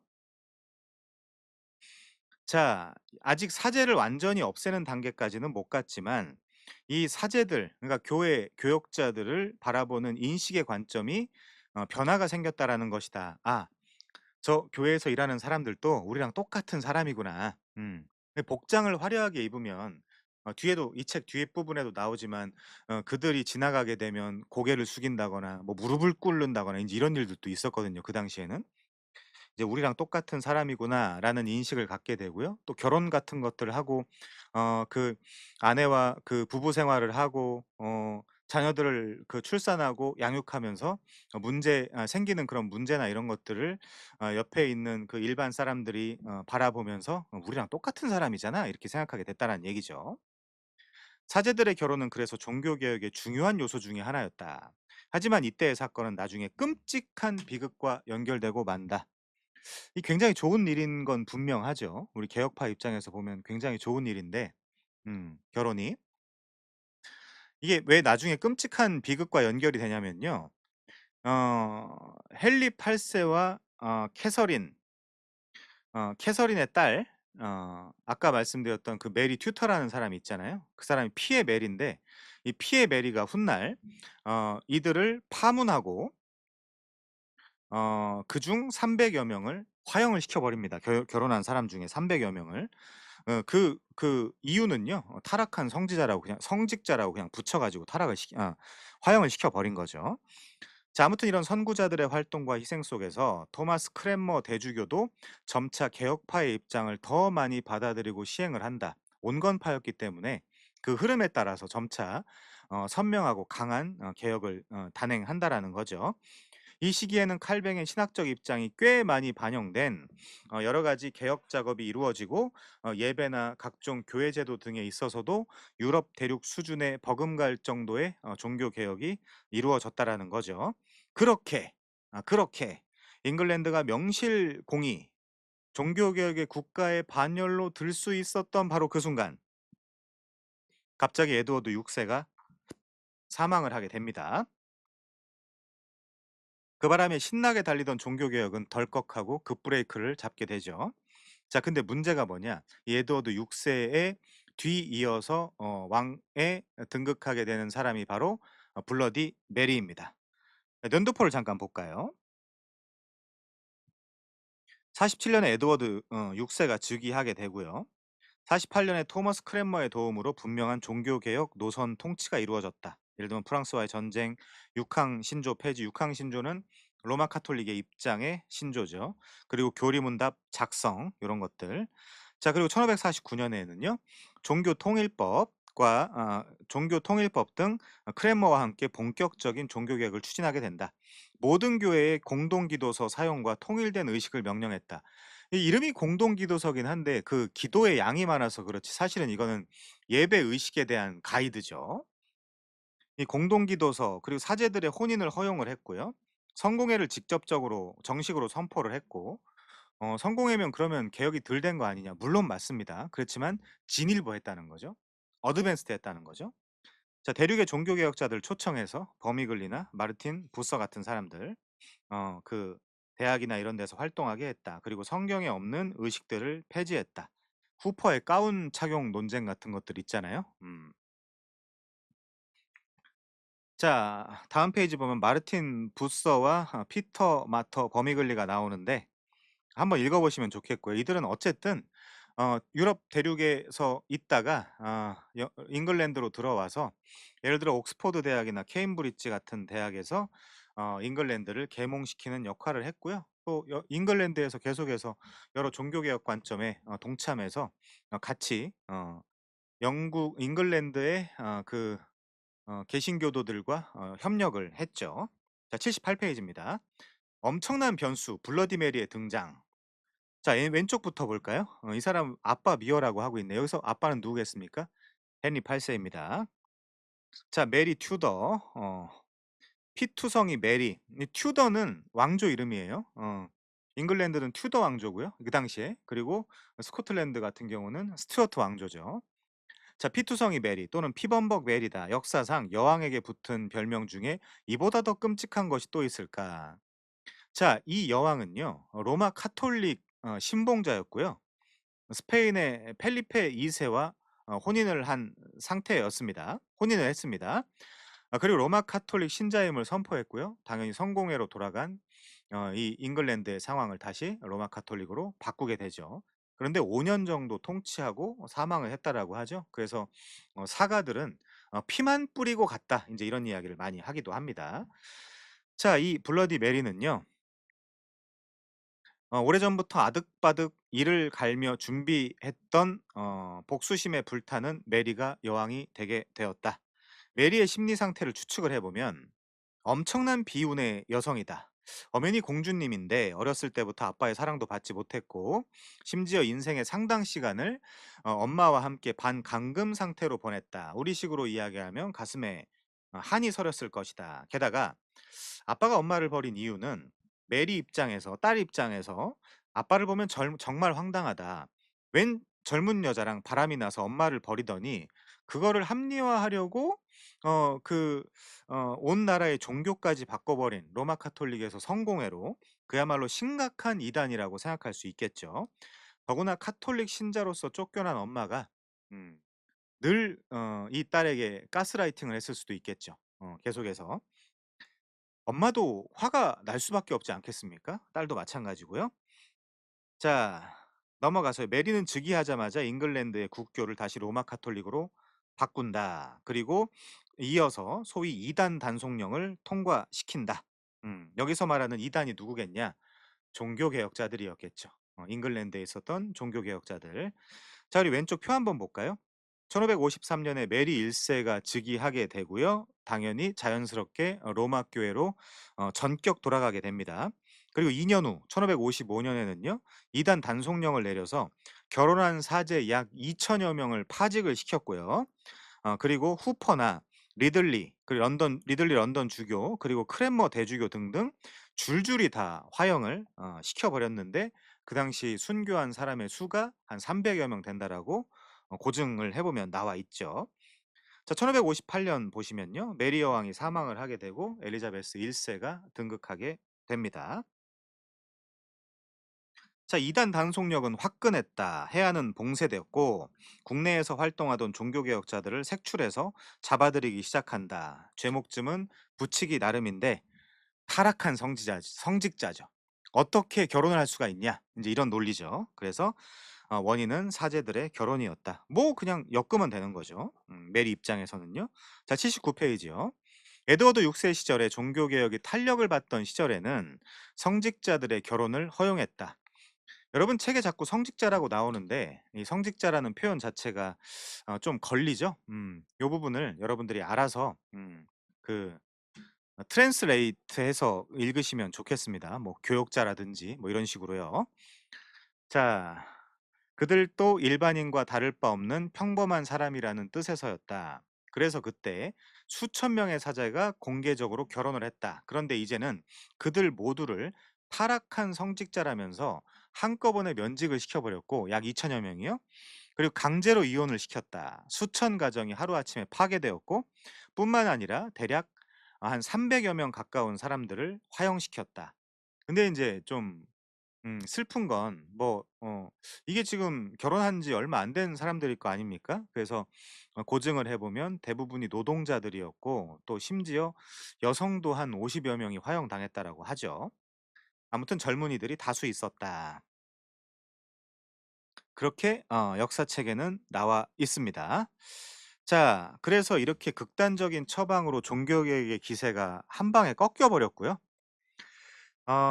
빠져나가지 못하고 도망가지 못하고 남아있던 사람들은 잡혀서 끔찍한 고문을 받은 뒤에 화형을 당하게 된다. 헨리 8세부터 에드워드 6세 시절까지 종교개혁의 흐름을 주도했던 토마스 크랜머도 이때 화형을 면치 못했다는 거죠. 이 당시에 토마스 크랜머와 라티머, 그 리들리, 카버데일 그리고 복장 논쟁 가운 논쟁을 했던 후퍼 등 이 잉글랜드의 종교개혁자들의 대표들이 싹 다 거의 다 처형을 당하게 됩니다. 몇몇만 도망을 가게 되고요, 대륙으로. 자, 제가 이 시점에 좀 제가 지금 여러 사람들의 이름을 계속해서 언급을 하고 있는데 이런 책이 있어요. 칼빈 시대 영국의 종교 개혁가들, 뭐 칼빈 이후 영국의 개혁 신학자들, 뭐 칼빈 시대 유럽의 종교 개혁가들 이게 지금 고신대학교 개혁주의 학술원 제가 굉장히 좋아하는 거의 이제 사실은 논문을 모아놓는 출판사라고 보시면 되는데 저희 같은 사람들은 사실 뭐 전문적인 학자는 아니기 때문에 이런 이런 종교 개혁이나 이런 역사적인 그 맥락의 공부를 할 때 사람 이름이 나오면 좀 당황할 수 있거든요. 그런데 이런 그 종교개혁 그 흐름에서 우리가 이런 책들을 보면 이 인물들을 우리가 잘 모를 수 있는데 그 인물들에 대한 이해의 여백을 이런 논문들이 잘 채워주고 있거든요. 예를 들어 뭐 칼빈 시대 유럽 대륙의 종교개혁가들이 뭐 목차를 보면요. 음. 볼프강 카피토 그리고 레오 유트 뭐 쯔빙글리 이런 사람들도 아주 뭐 잘 나와 있고요. 존 낙스, 앤드류 멜빌 다 알아야 됩니다. 이런 사람들. 휘터커, walter 트래버스, 그리고 로버트 롤록, 그리고 제임스 어셔, 알렉산더 핸더슨, 그리고 사무엘 리더포드 이런 사람 좀 유명하죠. 토마스 굿인 이 사람도 뭐 지평선 같은 데 보면 책이 나와 있기도 하죠. 그 토마스 브룩스, 조지 길레스피 천재였죠. 이런 사람들 아무튼 이런 사람들에 대한 내용이라든지 뭐 그리고 칼빈 시대 영국의 종교개혁가들 이 사실 지금 우리가 공부한 내용이랑 아주 직접적으로 연관이 되는 사람들이죠. 토마스 모어, 그리고 토마스 크로멜, 그리고 뭐 휴 라티머, 마일즈 커버데일, 그 윌리엄 틴데일, 존 후퍼, 니콜라스 리들리, 지금 제가 방금 말씀드렸던 사람 중에 한 명이죠. 리처드 콕스, 매튜 파커, 브래드 포드, 그리고 토마스 카트라이트 이런 사람들이 여기 나와 있거든요. 그래서 우리가 사실은 뭐 그 전문적인 학자는 아니기 때문에 일반 그 일선의 그 목회자들이기 때문에 목회자는 사실 뭐 어떤 면에서 신학자라고 할 수도 있겠지만 이 종교개혁 그리고 장로교회사 관점에서 보면 이 교수님들을 우리가 이 교회의 교사라고 부르거든요. 교수님들을 성경의 어 선지자 뭐 선지자가 아니죠. 목사와 교사 이렇게 나와 있을 때 그 교사 그 교사를 이 신학자들로 부르는데 이런 신학자들의 도움을 받아서 우리 이해의 여백을 채우면 좋겠다라는 말씀을 드립니다. 아무튼 이 책에 나와 있는 걸 제가 또 하나 좀 소개를 하고 지나갈까요? 이때 지금 토마스 크랜머가 화형을 면치 못했다라고 하니까 토마스 크랜머의 이 당시의 이야기를 제가 아 제가 졸업했던 학교의 김효섭 교수님 뭐 저랑 만난 적은 없지만 김효섭 교수님께서 써 주신 글인데 논문인데 한번 읽어 보겠습니다. 크랜머보다 늦게 재판을 받은 리들리와 라티머는 이단으로 정죄를 당하고 10월 16 일에 화형당했다. 이 시기 크랜머는 여러 차례 자신의 신앙과 개혁 정책을 포기하는 철회를 선언했다. 이런 거는 우리가 알 수 없잖아요. 그냥 막 크랜머 위대한 어떤 그런 종교 개혁자 이제 이렇게 생각할 수 있죠. 근데 다 인간입니다. 그 첫 번째 철회에서 그는 여왕의 권위에 순종할 것이며 로마 교황이 그 모든 교회의 머리임을 인정한다라고 말했다. 2월 24일 옥스퍼드 시장에게 크랜머를 3월 7일에 화형하라는 지시가 내려왔다. 이 지시가 내려온 이틀 뒤 크랜머는 다시 한번 자신의 개혁 정책과 신학적 주장들을 철회했다. 이 철회서에는 그는 루터와 쯔빙글리의 모든 교리를 거절하고 교황의 수위권과 화채서를 포함한 로마 카톨릭의 모든 교리를 인정한다라고 말했다. 그리고 자신이 로마 카톨릭의 신앙으로 돌아와 고해 성사를 하고 미사에 참여할 수 있게 되었음을 기쁘게 여긴다라고도 말했다. 회개한 죄인에게 관용을 베풀어야 한다라는 교회법에 따라 그의 화형은 잠시 연기되었으나 메리 여왕은 어머니의 폐위 과정에 참여했던 크랜머를 용서할 생각이 없었다. 결국 3월 22일 크랜머의 화형 집행이 이루어졌다. 조금만 더 읽어볼까요? 크랜머는 하나님 앞에서 자신의 죄를 용서해 주실 것을 간구했다. 화형당하는 당일이죠. 그리고 써온 철에서와는 달리 자신의 입장을 말하기 시작했다. 그는 이 마지막 고백에서 이제까지 공식적으로 밝히지 못했던 신앙을 분명하게 고백하고 정치적 상황을 따라 자신의 신앙과 종교개혁을 위한 노력들을 부인했던 일련의 철회들을 이번에는 다시 부인했다. 그리고 두려움에 빠져 양심을 거슬러 철에서의 서명한 자신의 오른손이 가장 먼저 화형대에서 불태워져야 된다라고 말했다. 그리고 끝으로 교황에 대해서 나는 그를 그리스도의 원수이며 적그리스도라고 여겨 그의 모든 잘못된 교리와 함께 거부합니다. 성례에 대해서는 나의 책이 성례에 대한 참다운 교리를 가르쳤기 때문에 마지막 날 하나님의 심판 앞에 설 때까지 계속 남을 것이며 그날 이 가르침에 반대하는 교황주의자들의 교리는 그 얼굴을 드러내 부끄러움을 당할 것입니다라고 말했다. 그러니까 다시 한번 입장을 바꿨다가 다시 한번 입장을 바꾸게 된 거죠. 그 화형의 자리에서 강단에서 끌려내려진 크랜머는 곧장 화형대로 끌려갔다. 6개월 전 자신의 동료들이 순교한 바로 그 자리에서 크랜머는 자신의 말대로 타오르는 불 속에서 자신의 오른손을 먼저 집어넣었다. 그리고 주 예수여 나의 영혼을 받아 주십시오. 나는 지금 하늘이 열린 것과 하나님의 우편에 예수님께서 서 계신 것을 바라봅니다. 라며 66년의 생을 마감했다. 이런 얘기들이 나오거든요. 크랜머는 마지막 순간 2년 동안 자신이 서명했던 모든 철회서를 다시 철회했다라는 사실은 메리 여왕과 정부 당국에 의해 은폐되었다. 그런데 모든 사람들이 지켜보는 가운데 분명히 고백한 그의 신앙과 담대한 순교에 대한 이야기는 영국 전체에 급속히 퍼져나갔고 뒷부분에 나옵니다. 이 책 뒷부분에 1560년대 영어로 출간된 폭스의 순교 열전을 통해 더 널리 알려졌다. 뭐 이런 식으로요. 음. 사실은 우리가 그런 얘기도 있잖아요. "책 한 권만 읽은 사람 정말 무섭다." 이런 얘기도 있는데 우리가 이렇게 다양하게 종교 개혁자들이라고 다 인간이죠. 물론 용감무쌍하게 단두대든 뭐 화형이든 그런 것들을 그냥 온전한 마음으로 그냥 받아들인 사람들도 있지만 이렇게 크랜머 같은 사람들도 있는데 요런 이야기들을 우리가 좀 구체적으로 접근을 해서 이해를 하면서 이런 사람들에게도 다양한 관점과 이해를 포괄적으로 가지면 좋겠다라는 생각을 해서 요런 책들을 추천을 해 드립니다. 요 시리즈가 하나 더 있는데 제가 여기 서재에 책들이 너무 많아 가지고 아까 찾다가 도저히 못 찾았습니다.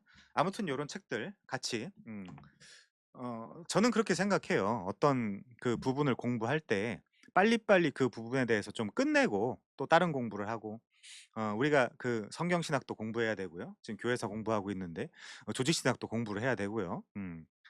조직 신학 공부할 때 특별히 바빙크의 개혁교회학까지 가야 되는데 이런 인물들에 대한 이해 그리고 서양 철학에 대한 이해, 역사에 대한 이해, 인문학에 대한 이해 이런 것들이 없으면 사실은 바빙크 같은 사람들의 책을 읽는 것은 쉽지는 않죠. 최근에 제가 그런 바빙크의 계시 철학 이제 요런 것들에 대해서 인제 전부 다 읽고 다 소화를 하긴 했는데 그런 것들도 사실은 철학사에 대한 관통하는 이해와 지식이 없으면 사실은 '쪼끔 읽기가 어렵겠다.'라는 생각을 하면서 저도 책을 읽었습니다.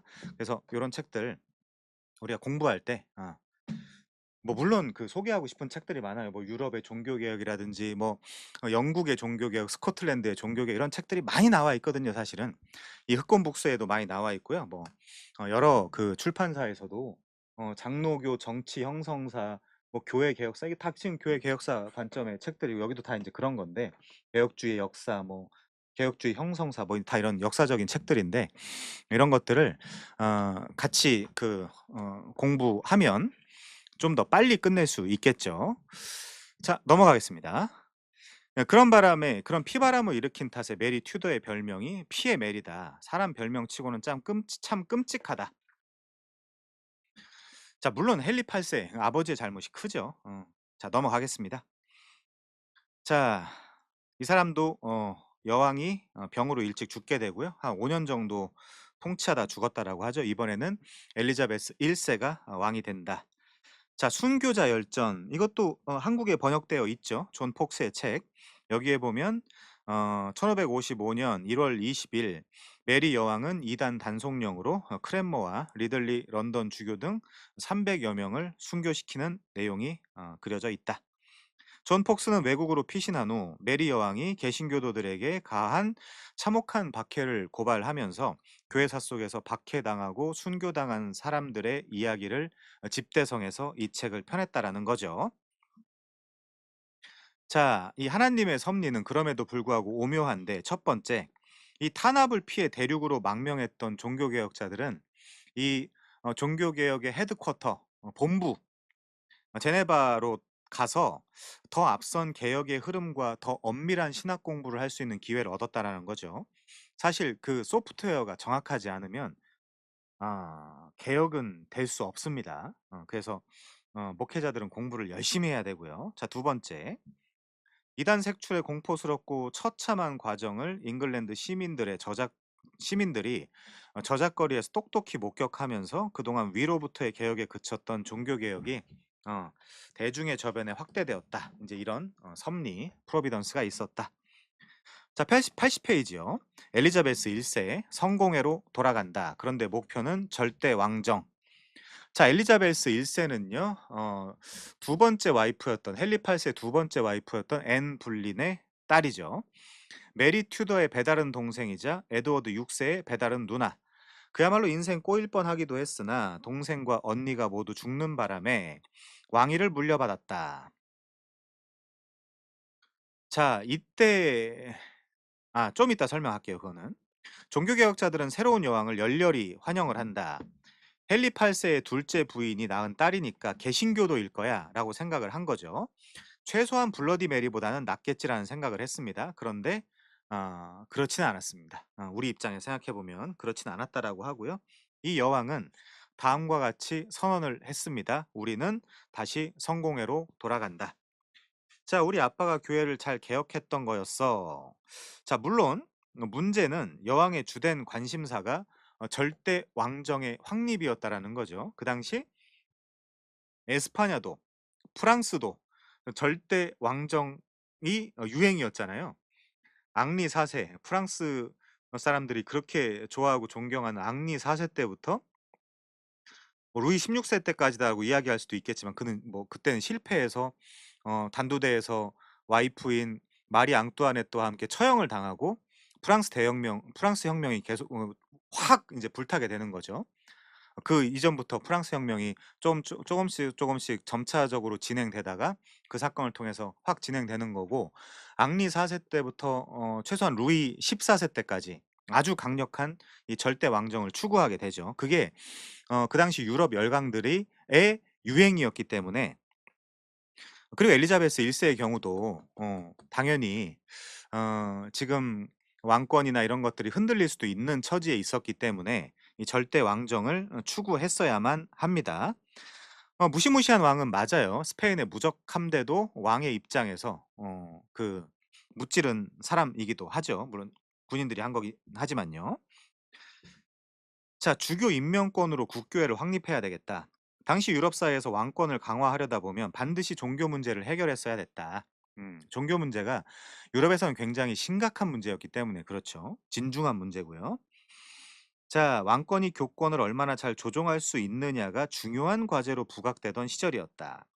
여왕은 당장 교권부터 장악을 했는데 교황이 하던 일을 왕이 할 수 있다라고 하는 것이 성공의 정치 제도의 핵심이다. 누가 시작을 했죠? 액츠 오브 슈프리머시 누가 내렸습니까? 수장령을 헨리 8세가 먼저 내렸죠. 그거를 받아들인 거예요. 딸의 입장에서. 절대 왕정을 추구하기도 하고 딸의 입장에서 이걸 받아들여야 되겠다. 그래서 주교도 내가 임명을 해야 되겠다. 이제 그거죠. 왼쪽 보실까요?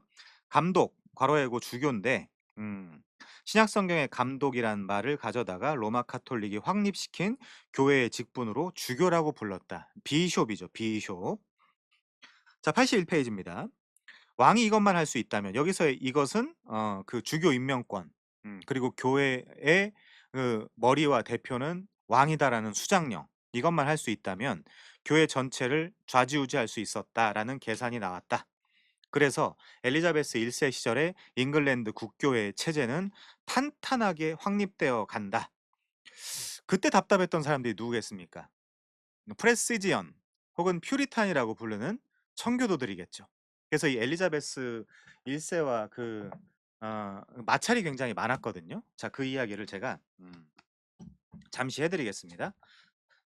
제가 굉장히 그 학교 다닐 때부터 그 수업도 들었고 굉장히 좋아했던 서창원 교수님께서 쓰신 논문인데요. 이 책에 청교도 운동의 역사적 배경이 나오기 때문에 제가 잠깐 읽어드리도록 하겠습니다. 자, 일반적으로 청교도 운동은 1558년 피해 여왕 메리의 뒤를 이어 왕위에 오른 엘리자베스 1세가 종교 통일령을 발표하면서 시작되었다. 그 지금까지 들었던 내용을 그 복습하는 기분으로 들어주시면 됩니다. 자, 잠깐 그 중략하고요. 1517년 10월 31일에 일어난 마틴 루터의 종교개혁 운동의 여파는 잉글랜드에 있는 교회까지 밀려왔다. 그게 우리가 예고편 그리고 일화에서 배운 내용이죠. 자, 그리하여 잉글랜드의 성직자들은, 여기도 성직자라는 개념을 쓰는데 뭐 교역자라고 바꿔 읽으셔도 좋습니다. 교회에 대한 새로운 시각을 갖게 되었다. 대륙에서 일어난 종교개혁이 잉글랜드에서도 일어나야 된다라는 움직임이 싹틀 쯤 마침 1509년 당시 잉글랜드의 왕이었던 헨리 8세가 친형 아서의 미망인인 캐더린과 결혼했다. 그는 교황으로부터 교회의 수호자라는 칭호까지 받은 열렬한 로마 카톨릭 교회 신자였다. 근데 이제 변절했다라는 거죠. 캐서린이나 메리의 입장에서 생각을 해보면. 그러나 이후 아들을 낳지 못한 채 캐더린은 이혼하는 문제에 카톨릭이 제동을 걸자 카톨릭과 단절을 하고 독자적인 영국 교회를 세웠다. 그게 국교의 성공회입니다. 자, 1532년부터 36년까지 열린 영국의 의회는 헨리 8세에 대해 영국 교회의 최고 권위를 지닌 수장권을 인정하는 결의문을 발표한다.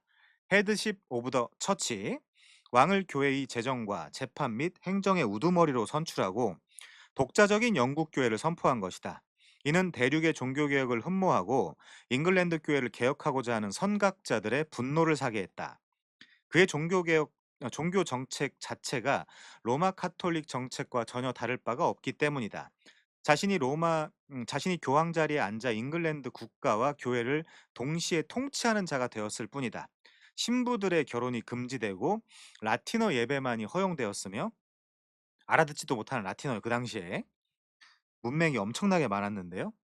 모든 종교적인 형상들이 예배당에 설치되었다. 온전히 종교개혁이 단행되지 못했던 것이다. 이를 본 개혁자들은 루터의 개혁 사상과 200여 년 전 잉글랜드 종교개혁의 샛별이었던 존 위클리프, 이 사람들 따르는 사람들 롤라드라고 한다 그랬죠.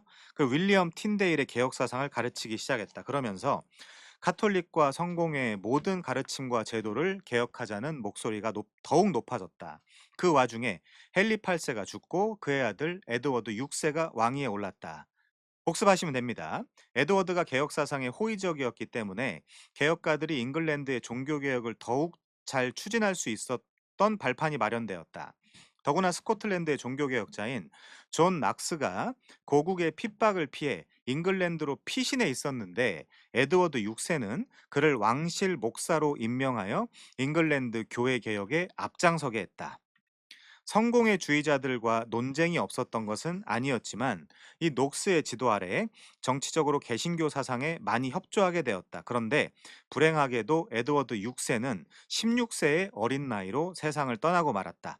그리하여 헨리 8세의 첫째 부인인 캐더린에게서 난 에드워드의 이복 누이 메리가 왕위에 오르게 되었다. 이게 블러디 메리고요. 메리 튜더입니다. 자, 블러디 메리는 철저한 카톨릭 신자였기 때문에 개혁가들에게 무서운 핍박을 가했다. 그리하여 많은 개혁가들이 유럽 대륙으로 피난을 갔다. 그녀는 300여 명의 개신교 신자들을 죽였으며 그녀의 학정 때문에 800여 명이 망명을 했다. 이때 존 낙스도 유럽 대륙으로 망명하여 존 칼빈과 교제하는 기회를 얻게 되었다. 아까 그런 내용이랑 비슷하죠. 망명한 개혁가들은 대륙의 개혁 사상을 더욱더 견고히 흡수하면서 훗날 종교 개혁을 꿈꾸게 되었다. 메리 여왕은 즉위한 지 5년 만에 죽게 되었는데 대부분의 개혁가들은 이것을 하나님의 심판으로 여겼다.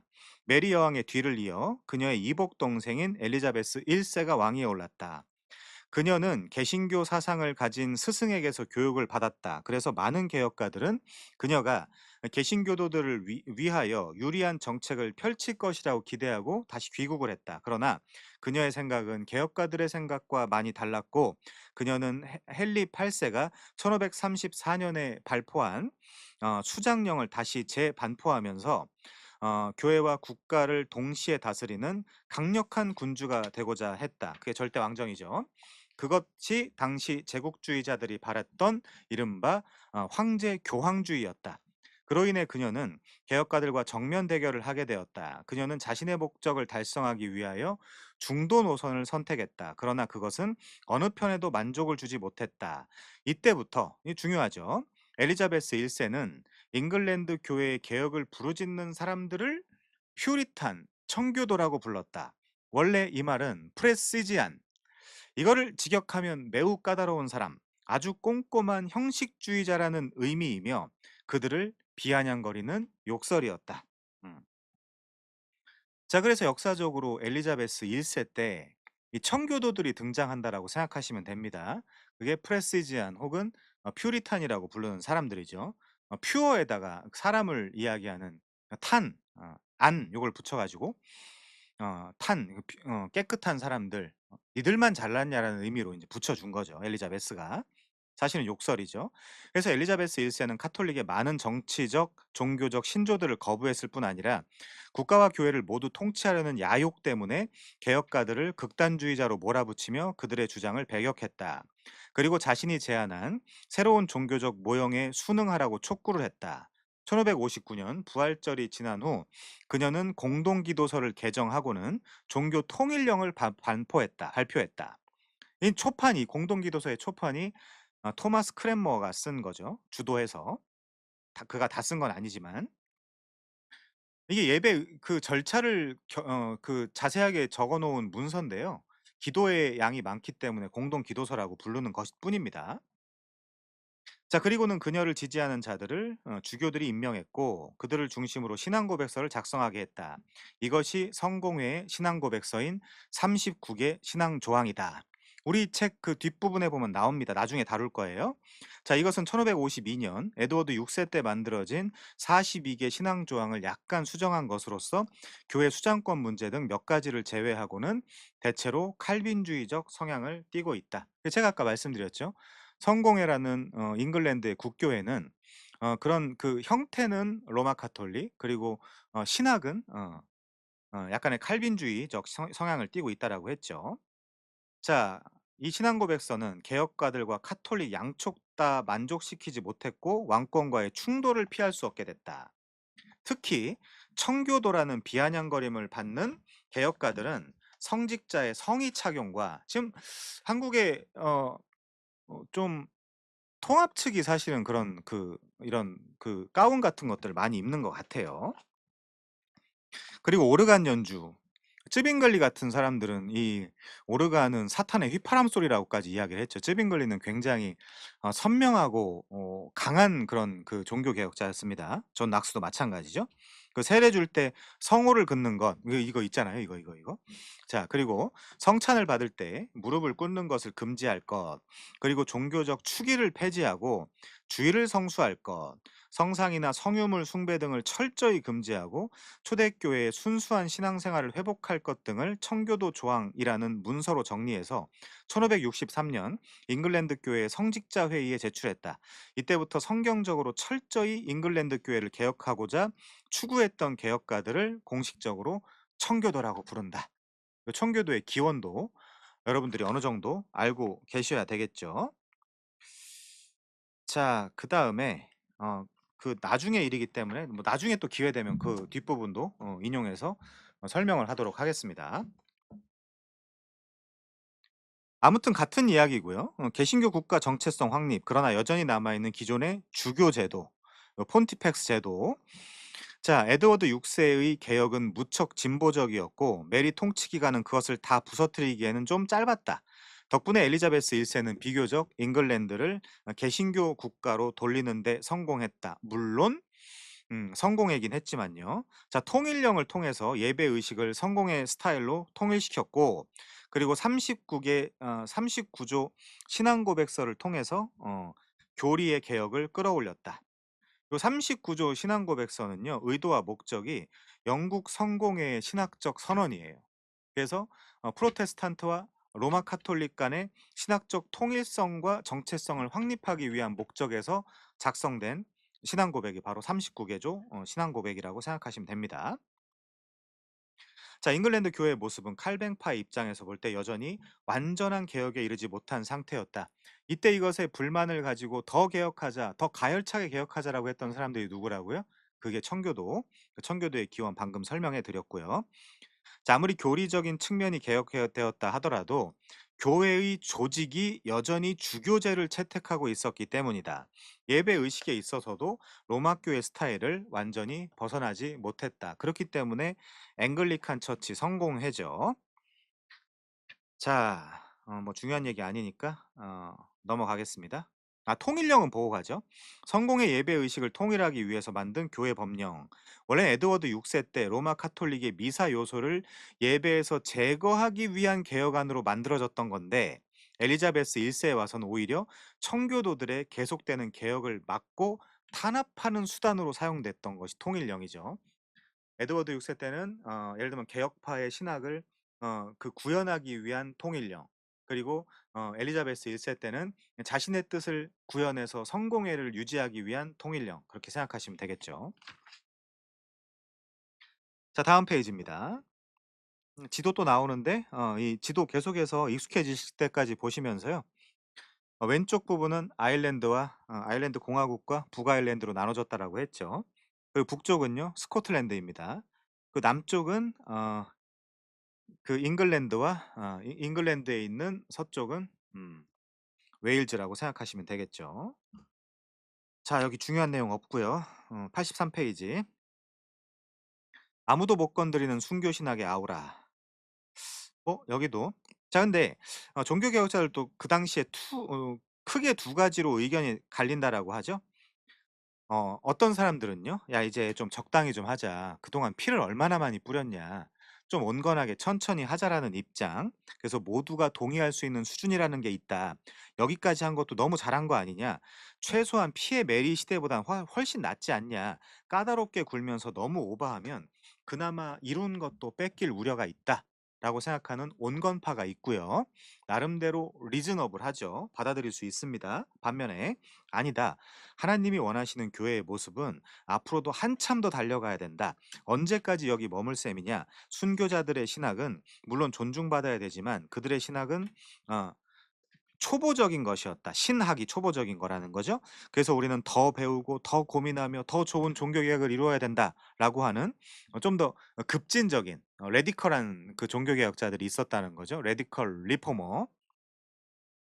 여러분은 어떻게 생각하십니까? 이따가 질의응답 그 토론 때 한번 나눠서 이야기를 한번 해 보도록 하죠. 둘 다 사실상 맞죠. 그래서 이 교회의 역사는 어떤 면에서 회의의 역사이기도 하죠. 물론 성령을 따라서 행해야 되고 하지만 성령께서 또 회의로 운집하는 경우들도 있거든요. 예를 들어 이 복음을 율법과 할례를 포함하는 복음을 전할 것이냐 아니면 순수한 은혜의 복음만 전할 것이냐라는 논쟁을 신약의 첫 교회인 예루살렘 교회에서 장로들과 그 사도들이 모여서 그 회의를 하기도 했었죠. 그래서 그 상황과 형편, 배경, 수준 이런 것들에 맞게 무조건 내 입장만 들어보라고 하는 것은 아니지만 옳은 방향을 전제해 놓은 상태에서 끊임없이 회의하고 토론하고 설득하는 그런 자세가 중요하겠죠. 웨스트민스터 총회에 속해 있던 사람들이 그런 식으로 총회에서 어떤 거 내줄 거 내주고 유지할 거 유지하고 하면서 표준 문서를 만든 거거든요. 자, 넘어가서요. 이따 좀 얘기해 보도록 하고요. 자, 84 페이지입니다. 토마스 카트라이트와 팜플렛 전쟁.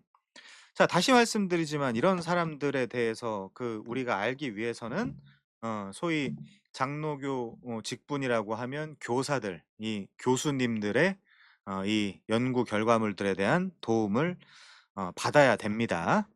그게 학교에서 연구하고 가르치시는 분들과 우리 목회자들의 좋은 관계죠. 서로 협력하는 겁니다. 그런 식으로. 자, 토마스 카트라이트와 팜플렛 전쟁. 이 팜플렛 전쟁은 뭐냐면요. 토마스 카트라이트는 "여왕님 이건 아니지요." 라며 "우리도 제대로 개혁해야 된다."는 논조의 청원서를 보내고, 그러자 이 여왕은 화가 나서 다 잡아들이라고 이야기를 하고, 그러고 나서 이 토마스 카트라이트 쪽에 있는 사람들이 다시 한번 "우리는 그런 의도가 아니었고 우리는 그렇게 나쁜 사람들이 아니고 우리의 신학은 정확하게 이런 것이고."라고 또 글을 써서 자기들의 입장을 피력하고, 또 반대로 그 앵글 엘리자베스 1세 입장, 그러니까 영국 국가 입장에서도 "우리의 입장은 이런 것이다."라고 또 글을 써서 발표하고, 그래서 이 전쟁을 팜플렛 전쟁이라고 해요. 팜플렛 전쟁. 어. 자, 이 84 페이지 제일 밑에서 두 번째 줄 보시면요. 이런 식으로 계속해서 무한 루프를 돌게 되는데 이를 가리켜 소위 팜플렛 전쟁이라고 부르는데 이런 전쟁은 종교개혁 기간 내내 유행한다. 그러니까 인쇄 매체로 논쟁과 토론으로 전쟁을 하는 거죠. 서로의 입장을 계속해서 피력하는 팜플렛을 통한 전쟁이다. 자 85 페이지요. 지하교회로 남을 수밖에 없었던 청교도들, 퓨리탄, 프레시지안들, 엄격하고 꼼꼼한 사람들, 엘리자베스의 어떤 면에서 눈의 가시였겠죠. 엘리자베스 1세는 토마스 카트라이트와의 지루한 팜플렛 전쟁을 끝내기 위해 나름대로의 카드를 꺼낸다. 성공회의 입장을 분명하게 표현한 칠의서를 만들어서 거기에 모든 성직자가 서명을 하도록 법으로 정한 것이다. 좀 치사하죠? 요새 애들 말로 그 뭐 짜친다 이렇게 이야기를 하는데 저는 좀 여기서 그런 그 생각을 좀 했습니다. 약간 '아 좀 짜치네.' 음. 자 그리고 거기 서명하지 않는 자들의 설교권을 합법적으로 박탈했다. 짜칩니다. 자 결국 이 시절에 잉글랜드 청교도 특히 북부 스코틀랜드 교회 수준의 종교 개혁을 추구했던 이 사람들은 지하 교회를 형성할 수밖에 없었다. 이 잉글랜드의 종교 개혁은 이렇게 지하 교회에서 유지되었다. 그리고 이 잉글랜드의 종교 개혁은 지지부진 시간만 끌며 주춤주춤 어렵게 명맥을 이어갔으나 그럼에도 불구하고 한 가지 유일한 소망은 이 지하 교회였다라는 거죠. 이 지하 교회가 훗날 그 웨스트민스터 총회의 종자씨가 되기도 하죠. 자, 제일 밑에 볼까요? 그들은 어려움 속에서도 성경을 부지런히 공부했고 설교자를 훈련시켰고 교회 안에서 무엇이 합리적인 의사 결정 구조인지를 고민했다. 음. 이미 유럽 대륙에서는 특별히 칼빈을 통한 그 교회의 정치 제도에서는 항존직, 목사, 장로, 집사라는 그런 직분이 있었기 때문에 이걸 가지고 의사결정 구조를 고민을 했겠죠. 자, 비록 시대는 어둡고 참된 교회는 연약해 보이지만 하나님께서는 그런 상황 속에서도 교회를 보호하셨다. 그리고 약 50년 뒤 하나님께서 그동안 준비시킨 이 교회를 적절히 사용시키게 된다. 자, 86 페이지입니다. 자발적인 성경 공부와 설교 모임. 잉글랜드 최초의 장로교회가 탄생했다. 자, 이게 왜 최초의 장로교회라고 할까요? 우선 우리 읽고 지나가겠습니다. 엘리자베스 1세 여왕의 애매한 태도 때문에 청교도들은 하루하루 지쳐갔다. 그래서 그들은 대안으로 예언회라는 모임을 만들어서 자발적이고 비공식적으로 성경 공부 모임을 진행했다. 이게 토마스 카트라이트가 만든 거거든요. 우선 이 예언회 200 페이지 볼까요? 200 페이지. 우리가 가지고 있는 책 200 페이지.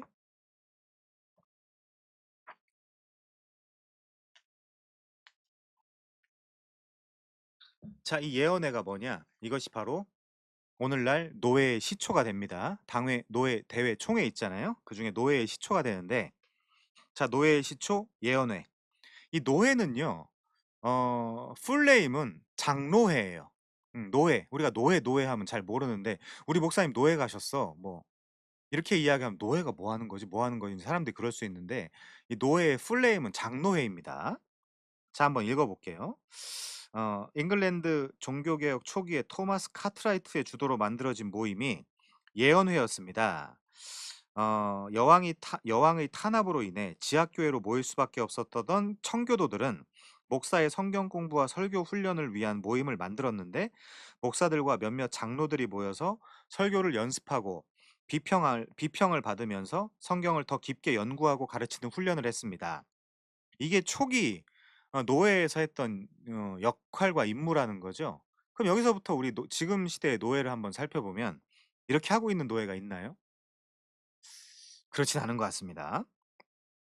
예를 들면 45분 동안 설교를 하고 15분 동안 그 설교에 대한 평가를 받는다. 다시 사람을 바꿔서 설교하고 그에 대한 평가가 또 이루어진다. 이렇게 돌아가며 설교 연습을 하고 설교의 품질을 높이고자 하는 것이 예언회였고 바로 이것이 장로교회의 꽃, 노예의 시초라고 할 수 있다. 음. 자, 지금 노예가 그런 일을 하고 있지는 않죠.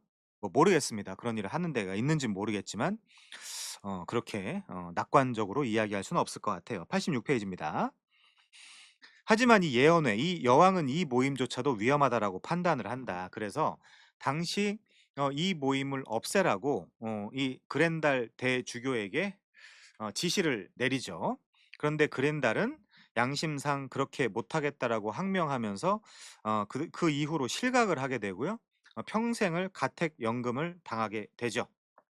자, 그린달 대주교는 잉글랜드 교회 최고 지위에 오른 사람으로 여생을 편하게 살아도 아무 불편함이 없는 사람이었는데, 그가 모든 것을 잃을 것을 감수하고도 여왕 앞에 대항했을 때 인간적으로 얼마나 심적 갈등이 컸을까. 더군다나 이 사람은 개혁파도 아니었고 로마 카톨릭 쪽에 있는 사람이었는데도 말이죠. 음. 자, 아무튼 이런 사람들 덕에 음, 예언회, 지하교회를 유지할 수 있었다. 자, 87페이지. 더 생각해 보기는 한번 읽어 보시고요. 87페이지요. 잉글랜드의 종교개혁자 토마스 카트라이트.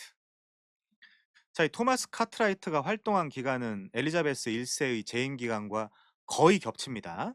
음. 자, 이 내용도 고신 대학교 조직신학 교수님이신 이신열 교수님이 요 책에다가 이 토마스 카트라이트에 대해서 아주 잘 논문에 기록을 해 주셨거든요. 음. 학문적 능력을 천부적으로 타고났던 카트라이트는 억척스러운 근면과 노력을 통하여 놀라운 학문적인 진보를 이루어냈다. 학창 시절 그는 하루에 5시간 만에 수면을 취했다고 알려져 있다. 그는 이곳에서 종교개혁자 마틴 어, 부서의 가르침을 받았던 토마스 레버와 제임스 필킹턴의 가르침을 받았다 등 뭐 이런 내용들, 이런 내용들 뭐 우리가 알 수 있겠죠. 이 글들을 보면. 아무튼 토마스 카트라이트는 칼뱅의 가르침을 따라 장로교 정치 제도를 잉글랜드 교회에서 정착시키기 위해서 노력하며 잉글랜드 장로교회의 아버지라고 불리기도 한다. 굉장히 뛰어난 인물이었고요. 아까 지금 말씀드렸던 대로 학문적으로도 탁월한 사람이었다.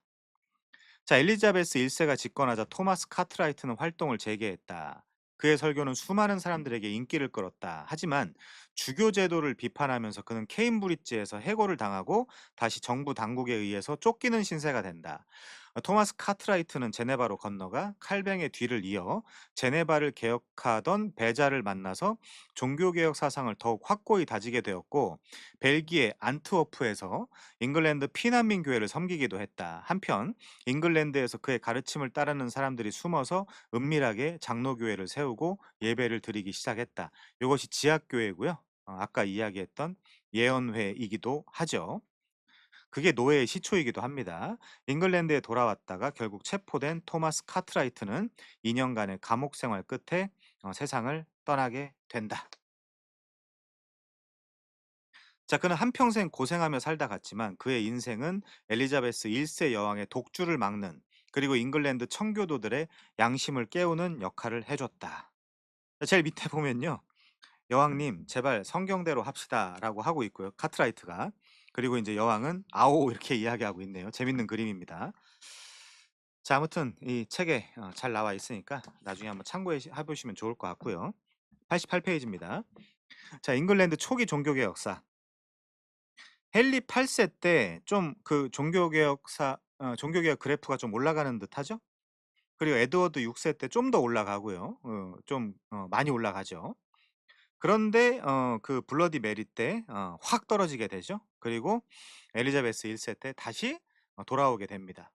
다시 성공회로요. 그러니까 반쯤만 개혁을 하다가 그만둔 요런 식의 그 이야기가 붙게 되죠. 이 사람은 절대 왕정에 관심이 있었다라고 볼 수 있겠네요. 이게 잉글랜드 초기 종교개혁사입니다. 자, 89페이지 확인 질문 보고 마치겠습니다. 1번이요. 잉글랜드에서 헨리 8세가 바른 교리의 회복을 위하여 교황과의 관계 단절을 하고 종교개혁을 감행했다. 그렇지 않죠? 음, 자기 이혼하고 이 교황청과 에스파냐와 관계를 끊고자 어떤 명분을 세우고자 종교개혁을 단행한 거죠. 자, 두 번째요.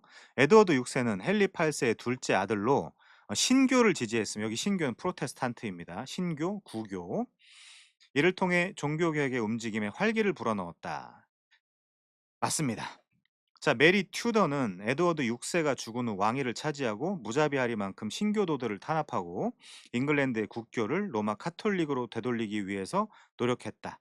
맞죠? 여기 잉글랜드의 국교는 성공회입니다. 엘리자베스 1세는 에드워드 6세 때처럼 성공회를 국교로 삼았다. 하지만 과거의 개혁된 수준에서 머무르려 했을 뿐 더 나은 종교개혁 의지를 억압하며 왕권 강화에 몰두하였다. 이것도 맞는 이야기입니다. 그래서 청교도들을 답답하게 했죠. 자, 잉글랜드의 종교개혁자 토마스 카트라이트는 블러디 메리가 집권한 후 박해를 피해 제네바로 건너가 칼뱅주의 사상을 공부하고 프랑스 피난민 교회를 섬겼다. 그렇진 않죠? 음.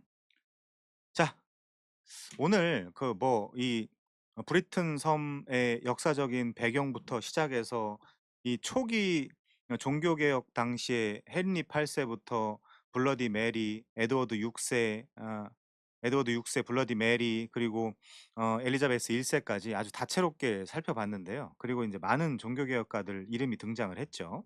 그래서 꽤나 복잡하셨을 것 같은데 이 강의가 끝나고 나서 유튜브에 올라온다면 다시 한번 그 책을 들고 반복해서 들으셔서 좀 습득할 때까지 복습을 하시면 좀 어려운 내용이었지만 다 이해할 수 있을 것이라고 확신을 합니다. 자, 오늘 또 너무 고생 많으셨고요. 여기서 종교개혁사 세 번째 시간은 마치도록 하겠습니다. 수고하셨습니다.